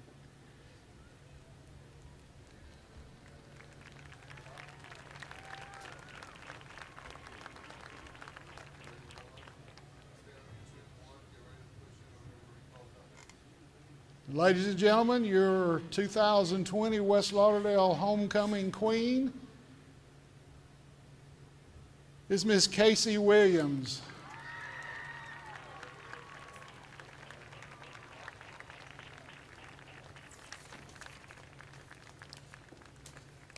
Look at my fingers from holding that button down.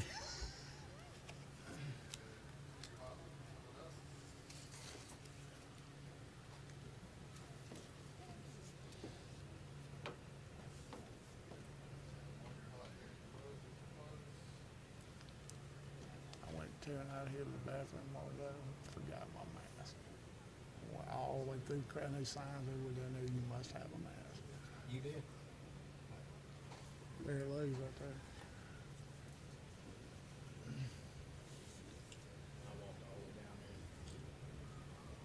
I keep forgetting to put them on.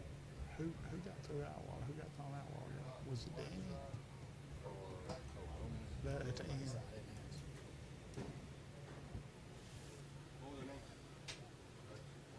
Brett Gordon and Casey Williams. Hey, you want to see us?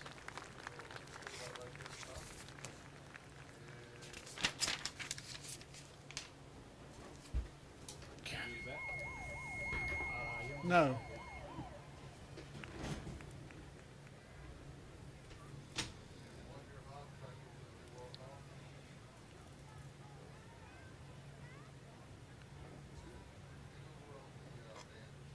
Ladies and gentlemen, one more time, put your hands together for the Homecoming King and Queen and the West Lauderdale Homecoming Court for 2020.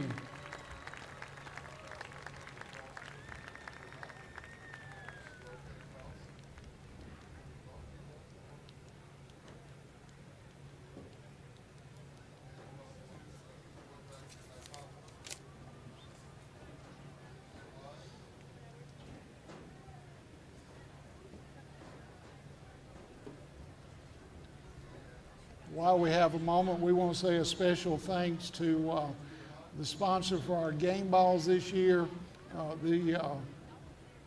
These folks is the Senior Benefit Marketing Group, Ken Parker Jr. and Chris Reed, and we appreciate their donation to provide the balls for the games that we've played this year.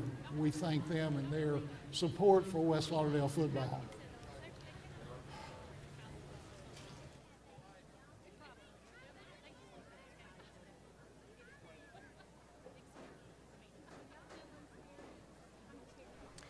We're home for West Lauderdale Night Football, and it's still halftime show here on Q101, being brought to you by Will Sweat, Alpha Insurance Agent, as well as Meridian Mattress Factory. And once again, the homecoming queen and homecoming king announced just a few seconds ago. The king, Brett Gordon, and the queen is Casey Williams. So congratulations to those two as they met there at midfield at the numbers at 5-0. But how about some other scores from around the area? 40-0 here as the Knights lead the Choctaw Central Warriors. Let's see if we can go around and see if we can find some other Region 4 4A action. Kosciuszko against Northeast Lauderdale tonight. Kosciuszko 28, Northeast Lauderdale 6. All right, the only other game we don't have a score. Were they even able to play tonight? I do not have a score against Louisville and Leeds Central. So once again, do not have a score against Louisville and Leeds Central tonight. All right, other scores we've got. A little surprise in Neshoba Central. Neshoba Central, #1 team out of 5A on many of those polls out there. But Neshoba Central find themselves down 20-6 against Ridgeland. Don't forget, Ridgeland is the team that we actually tried to get in to come in here 2 weeks ago to play, but for whatever reason, we're not able to. Other score has Lamar Raiders all over East Rankin. Another homecoming game, 37-0. Southeast Lauderdale and Kemper County, close game at the half, 9-8. Southeast Lauderdale leads the Kemper County Wildcats in that action out there in Vinville. Florence Eagles against the Newton County Cougars. Newton County 2. This may be another surprise. Florence Eagles 11. Newton County trying to stay unbeaten tonight. The Newton Tigers 18. Philadelphia Tornadoes 7. Once again, Newton over Philadelphia 18-7. Nanawaya 21. Vardaman Rams 0. Enterprise Bay Springs. Enterprise leads 12-0 over the Bay Springs Bulldogs. And once again, you were telling me earlier about the Clarkdale game?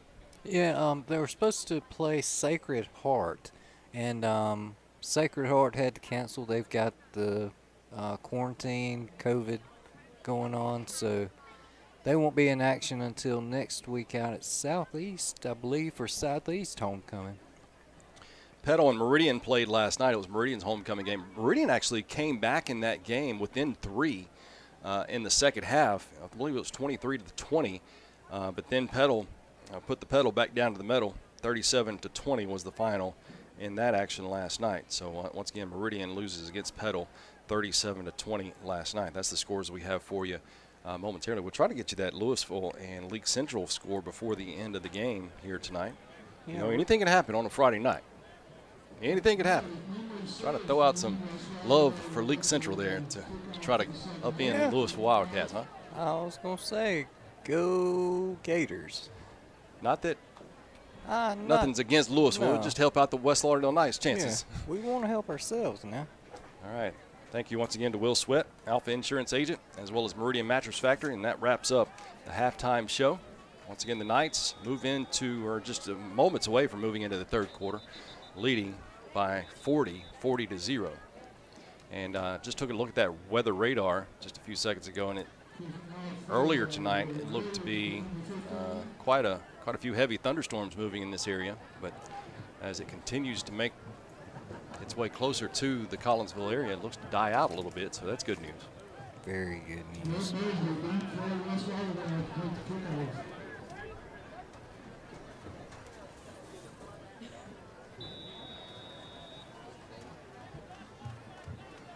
Still awaiting kickoff here for the second half. Still, I know what we're waiting on. Chain Gang. Chain Gang is making their way slowly, casually to the field. Yeah. Don't get in no hurry, guys. They're all laughing. Look, they got to wait on us anyway. Hey, man, I'd do it too. I ain't going to lie. There is a discussion with the head ref and one of the side judges as well, so I'm not sure what's going on that side, but waiting on them to get things going.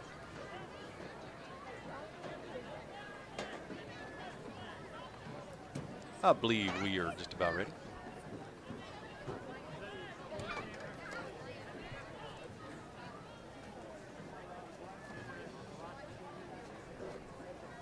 Next week, the Knights go cross county to Northeast Lauderdale to wrap up the regular season. They've got a new head coach. Coach Pepper Posey is. Did they receive a penalty?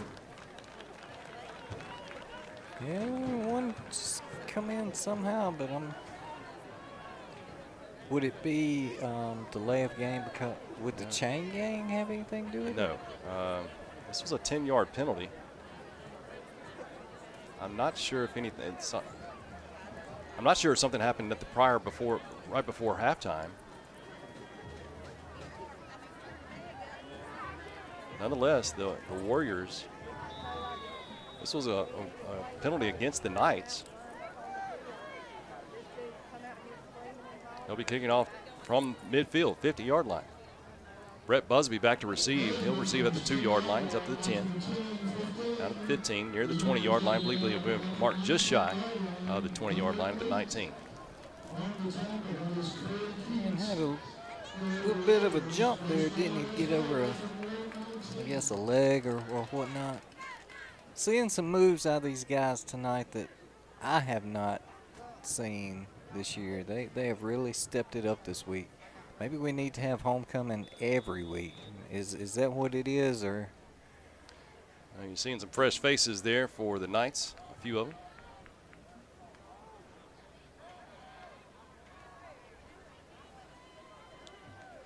Knights will trot out a receiver on each side of the field. Luke and Busby are your receivers. Luke wide left, Busby wide right. Parker hands it off to Caleb Collins. Collins to the 25, to the 30, outside the 30 to around the 31, 32-yard line. That's enough for a first down. And Caleb's a young man that freshman, and we're seeing some great things out of him, and just think we got a lot of years left with him to see how he's going to grow. Pistol formation for Parker. Parker swings it out to Cooper Luke.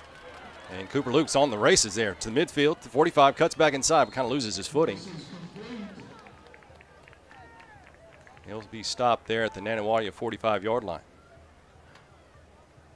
Yeah, I was going to say on stat sheets it says one thing, and I'm reminded several times that the stat sheet doesn't tell everything like that right there. You know, he kind of tackled himself with that loose footing, but Parker hands it off to Collins. Collins comes to this near side to the 40, to the 35, and out of bounds. That should be enough for another Knight first down to the 34-yard line.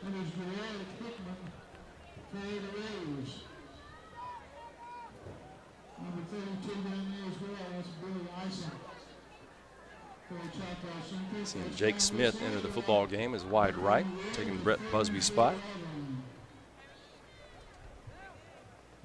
Cooper Luke, the other receiver on that left-hand side, and handoff goes to Caleb Collins, but he is met in the backfield.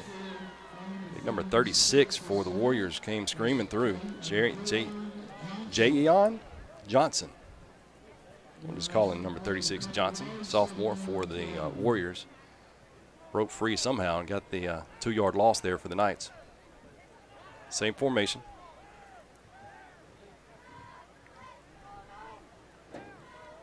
Second down and 12. The whole defensive line moved for the Warriors. That'll give the Knights a little extra 5 yards. So it'll bring up second down and 7. And this same crew they've been playing with pretty much all games. So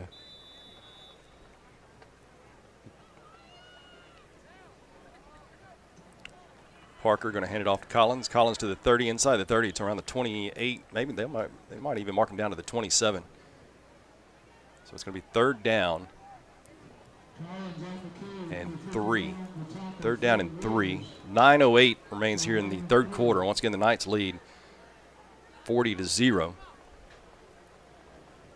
And the Knights drive, this particular drive started on their own 19-yard line. Third down and 3. Parker looks right, throws right, overshoots his intended receiver. Actually, Jake Smith just about came down with it.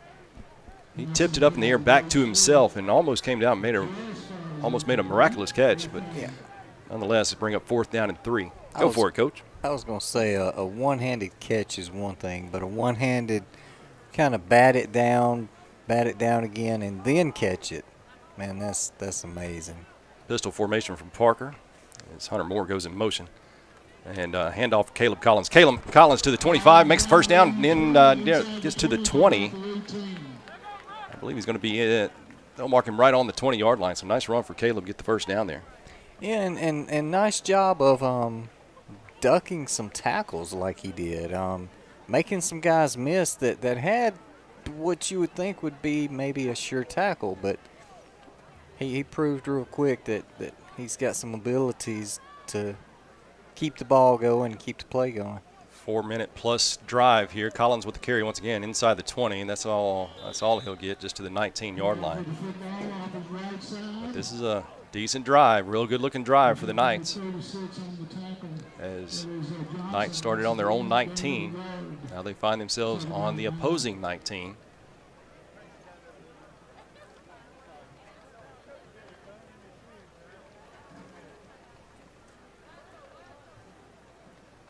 Pretty much the same formation all the way through. Parker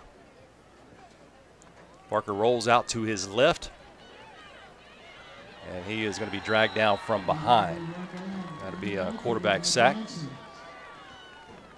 Number 36 comes up big. That's he had the play just a few moments ago, didn't he? Jayon Johnson? He did. He came out of the locker room, a little pep in his step.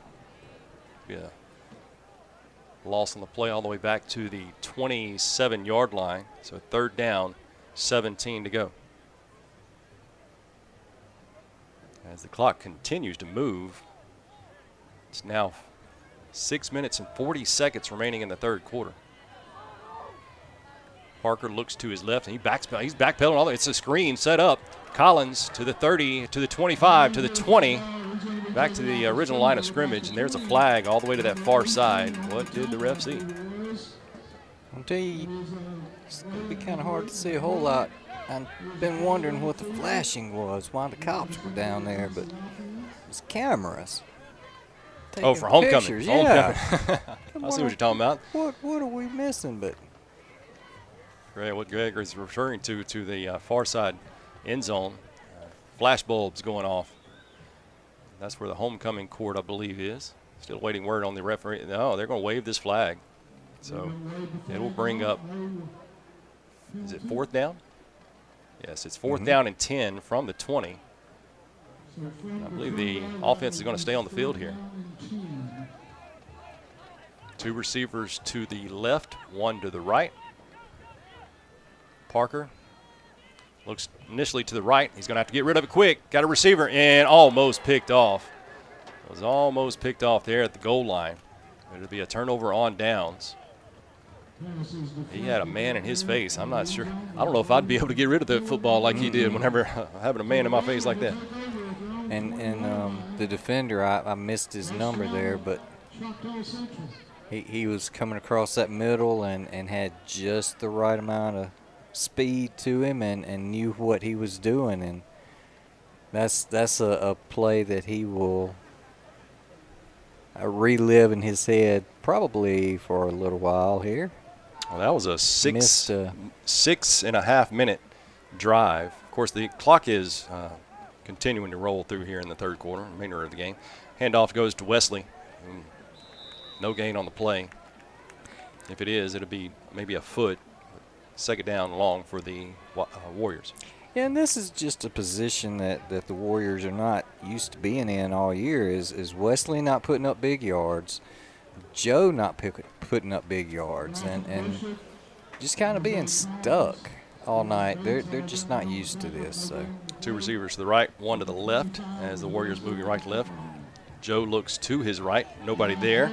Comes back to the left and now throws right in the middle of the field, and incomplete pass. It was a catchable football for number 7, but comes up empty as Jariah Jimmy, sophomore receiver for the Warriors. There is a flag to that far side.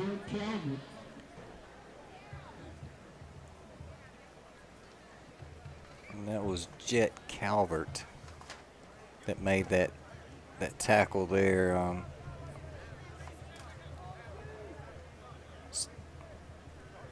Still waiting word on the penalty. Was it holding? Looks to be initially going against the Knights. Was this holding as far as, let's see here.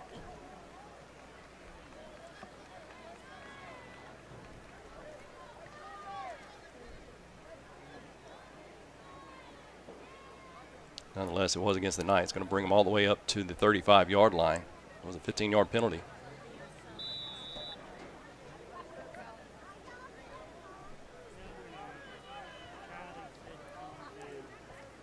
Two receivers to the left, one to the right. And there's going to be a quarterback keeper for Eli Joe.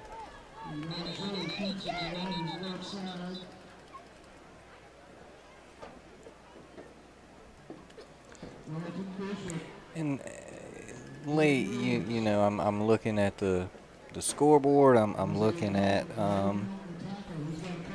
play by play, and these are still, you know, your starting crew out there for the Warriors, and some of these guys are just kind of like, yeah. I'm sorry, Greg, to just give you the information. The flag just a few moments ago, I believe it was pass interference. Here's Eli Joe looking to throw to his right, and just a little short. Bring up 3rd down and 8. And, you know, I can understand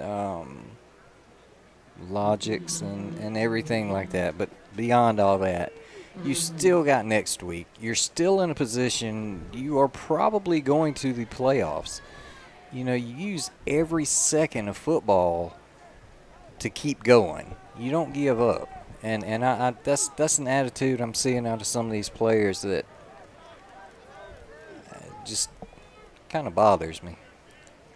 3rd down and 8 for the Warriors. Two receivers to this near side, one to the far side, and has trouble with the snap there. And that's you're not going to be able to do something with the quick and powerful defensive line such as that.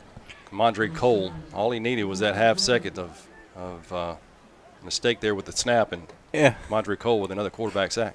And I was going to say, on the flip side of that coin, the Knights here, they don't stop playing until the clock hits zeros, and brings up 4th down after that quarterback sack. 4th down and 14. As another bad snap for the long snapper there. High punt. It's going to come down at around the 44-yard line. Fair catch is called by Braden Epton. Braden will have the Knights set up at their own 44-yard line.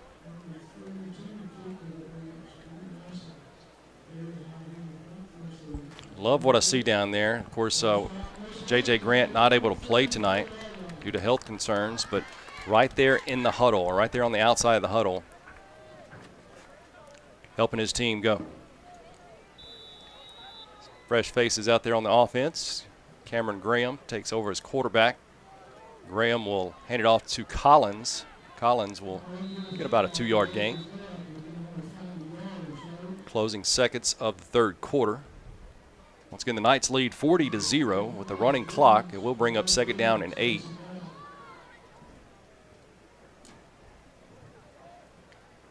Well, the Knights let the clock run out into the 4th quarter. I believe they're going to get one off here. Receiver on each side of the line for Cameron Graham. Cameron looks to his right, finds his receiver. That is a connection made to Jake Smith. Jake Smith is going to be close to a 1st down, I believe a yard shy. It's going to bring up a 3rd down and short. That should be the last play of the 3rd quarter. It will be. So 3rd down and 1. We'll take us.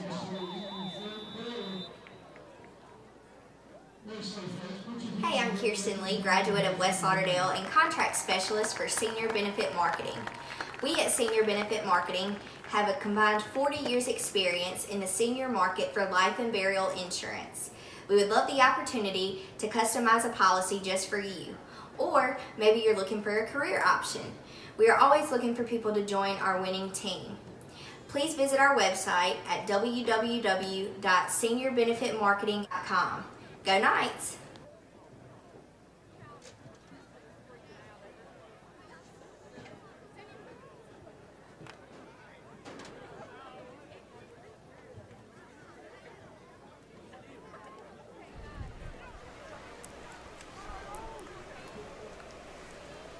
12 more minutes remain in the football game tonight. It's homecoming out in the Kingdom, and it's been a good one so far. The Knights had a 40-0 lead at halftime. The Knights received the football to begin the second half, took it from 19-yard line of their own all the way to the 20 and turned it over on downs. Now find themselves on their second drive, 3rd down and 1, and Mr. Cameron Graham gets a Knight first down all the way to the 40-yard line of the Warriors. So the Knights drive continues to go here. Once again, a running clock, so the next 12 minutes should go by pretty quick. Close to 12 minutes. Yeah, I was going to say the last 12 went by pretty quick, I'm saying. Graham has 2 receivers to his left, but he hands it off to Caleb Collins. Collins cuts back to the inside after moving to the outside. Going to be near the sticks. Going to be stopped about a yard shy of a first down. And Lee, you look at the roster, and so many of these names have FR beside them. And it just gets you excited over what's coming for West Lauderdale football in the coming years. And I know we've got some players coming up behind them as well. Second down and 2, and Collins with the handoff again. He gets the first down. Going to be just on the inside of the 30-yard line.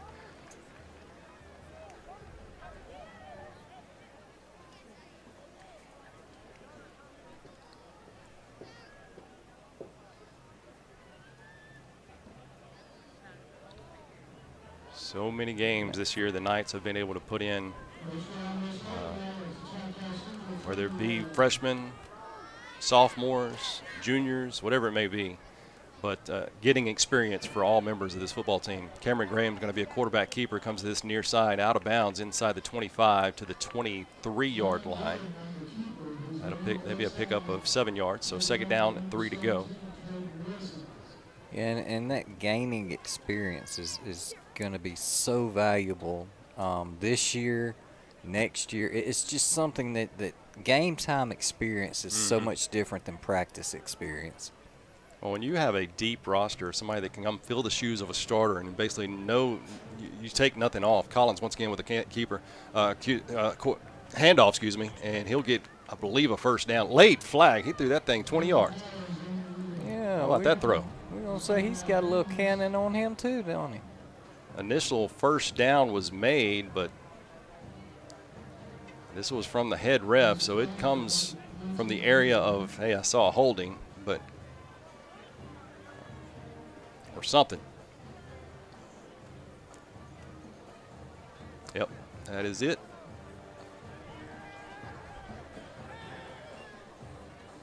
Going to back him all the way to the 24-yard line, so bring up second down and 9. Clock is now down to 9 minutes, 9 seconds. Knights lead 40-0. Graham, low snap, hands it and picks it up and gives it to Eli Cagle. Cagle inside the 25 to the 24, maybe to the 23. We'll see where the official marks it. It's going to bring up third down at 4, I believe. And Lee, I know the clock's been running and everything, but if you look at this second half, Warrior offense has just not been able to touch the ball a whole lot at all. So Jake Smith and Landon Vaughn are your receivers to this near side. As Graham barks out the signals to his offensive line. Handoff goes to, didn't get the number on that side. I believe it's going to be a first down is made. It was 31 for the Knights. Hayes Nance, sophomore for the Knights. Will be a first down inside the 20 to the 17-yard line. And I believe that may be the first time that Nance has been on the. Nance remains in the ball game as the running back directly beside Cameron Graham gets the carry again to the 13-yard line. Gain of 4. This is the first time he's had a hand on the ball. They'll say he's down after 3-yard pickup, so second down, 7 to go. It's nice to see that we're even still getting more younger players. Same formation. And Graham will have a quarterback keeper. He's hit after he gets to the 14-yard line, so I don't believe much gain on that, maybe a yard. Be nice to see this young Knights team before the night is over put one in the end zone. Even more coming in. I was going to say it'd be great to see these young guys get one in. You know, the junior varsity team has wrapped up their season, so they're able to play now, the ninth graders and the ones that were on that junior varsity team. So we have one guy on the team that just made it on the field, number 30, that we don't have a part of the roster. So Cameron Graham rolling out to his right, and he's got a guy in the end zone. Oh, in and out of number 44, and that is Gunnar Knapp. I mean, it was right there in his belly. That's one of those that looks so easy, but it's really not. Once you look around and say, hey, I'm about to have a touchdown, that gets in your head. Yeah. And I'm going to tell you, Cannon took a shot on that one. I mean, as soon as that ball left his hand. Yeah, I hate that for Gunnar Knapp, because you remember his first touchdown. It was the first game of the season right here at the Kingdom, the last time we were here at the Kingdom. And he got it was the same route, basically, that he ran, and trouble with the snap, and it's going to be blocked. The field goal attempt was blocked. But Gunnar Knapp could have had him another touchdown there. 2 touchdowns at the Kingdom. Nonetheless, it'll be a turnover following the blocked kick. 5:45 remains here in the football game, 40-0 in favor of the Knights. Had a 40-0 lead at halftime. Knights basically 2 straight drives, being able to move the football up and down the field, but just not able to capitalize and put it in the end zone. Yes, those last few yards that just kind of been having a problem with, but hey, you're going to start seeing some younger Knights on the defensive side of the football as well. Eli Joe handed off to, they've got some big running backs. Number 33, Kirsten Grisham. Or was that 23? I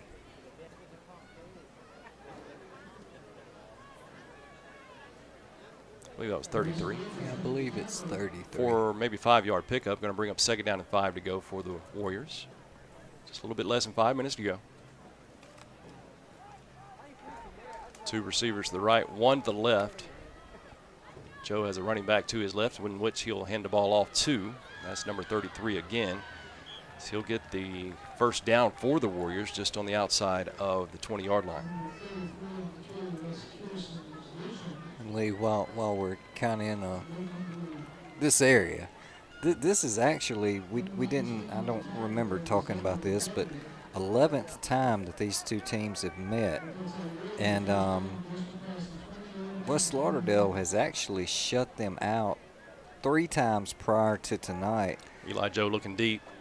Was hit as he threw the ball. And this one, wants this one back. Number 7 sure wanted that one back. Hit him right in his hands. Couldn't come up with it. That was Jeriah Jimmy. If he came down with that, might have had a touchdown on that. And West leads the series 9-1. The last time that Choctaw put up more than 7 points was way back in 2002, and it was actually an overtime game, 35-28. West Lauderdale come out on top. So it's been a long time. Looking to go deep, and incomplete pass once again. Defensive back for the Knights. Once again, an outstanding play. A backup for the Knights coming in and basically propping himself in the pocket of that receiver, number 7, Jeriah Jimmy. That is number 19 for the Knights, Xavier Butler, freshman. Got him listed as a receiver, but he's playing DB there. 3rd down and 10.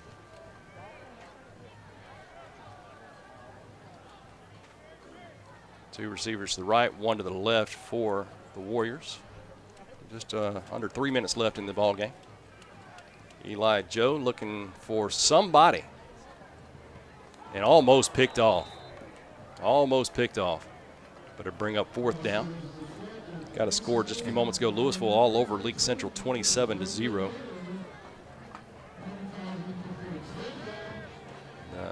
Warriors will bring out their punt team.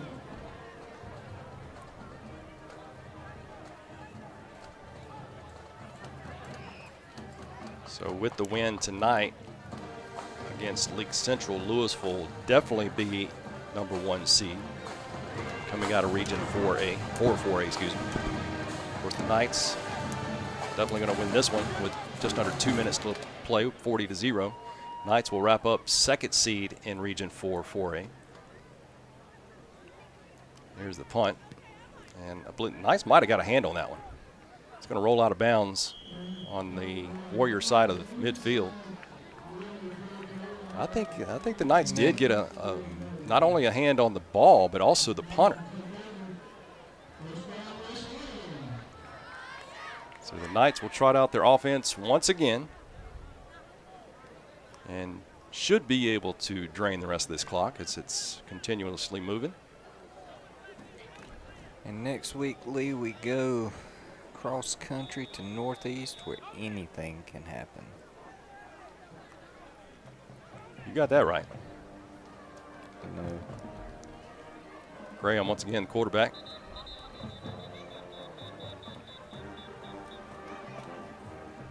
It was a timeout, Choctaw Central. Can't take them with you, I don't guess. Yeah. You know, we have gone into Northeast and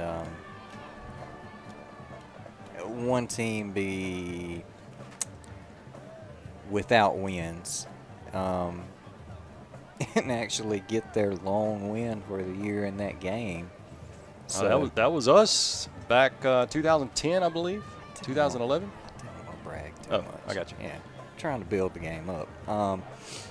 And I know if you look at the record, you're going to see one win on Northeast, but let me point out it was a forfeit. So games played, they have not won yet. So, but it is a game where anything can happen. Always interesting, always fun out there.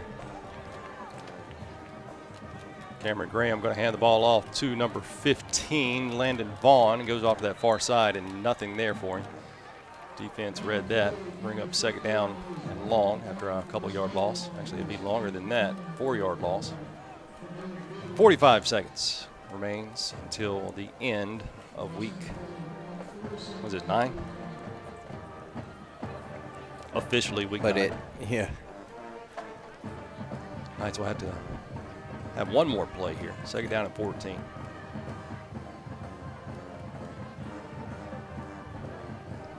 The head ref out there is stopping the clock for one reason. I'm not sure why, but is there a timeout call? Anyway. Yeah, looks like Coach Knox is trying to put some more of the younger guys in on that line. Here we go. Clock has started back. Cameron Graham going to be a quarterback keeper. Comes to this near side. Gets back into Warrior territory. Back to the original line of scrimmage. That's probably going to be the final play unless the Knights take a timeout. 4 seconds. 3, 2, whistle blow now. Good job, West Lauderdale Knights. Of course, not any scoring in the second half of play, but that's a lot of that's due to getting those younger Knights in, playing against the starters for the Choctaw Central Warriors.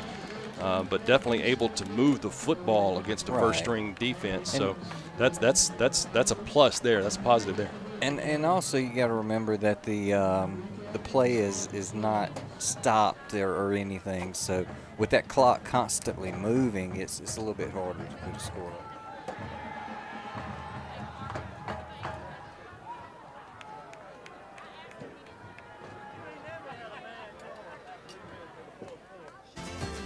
In life, some things just go together, like a burger and fries, and home and auto insurance from State Farm. Combine and save. In Meridian, talk to State Farm agent Chris McDonald today. I'm thinking, if you were to pick a player of the game, tonight would be kind of difficult. It would be. You would almost have to say player of the game, the team, and coaches. These guys have all shown out and all shown us what they're capable of. So the only thing about coming out. Hey, I'm Kirsten Lee, graduate of West Lauderdale and contract specialist for Senior Benefit Marketing. We at Senior Benefit Marketing have a combined 40 years experience in the senior market for life and burial insurance. We would love the opportunity to customize a policy just for you. Or maybe you're looking for a career option. We are always looking for people to join our winning team. Please visit our website at www.seniorbenefitmarketing.com. Go Knights!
Kirsten Lee, graduate of West Lauderdale and contract specialist for Senior Benefit Marketing. We at Senior Benefit Marketing have a combined 40 years experience in the senior market for life and burial insurance. We would love the opportunity to customize a policy just for you. Or maybe you're looking for a career option. We are always looking for people to join our winning team. Please visit our website at www.seniorbenefitmarketing.com. Go Knights!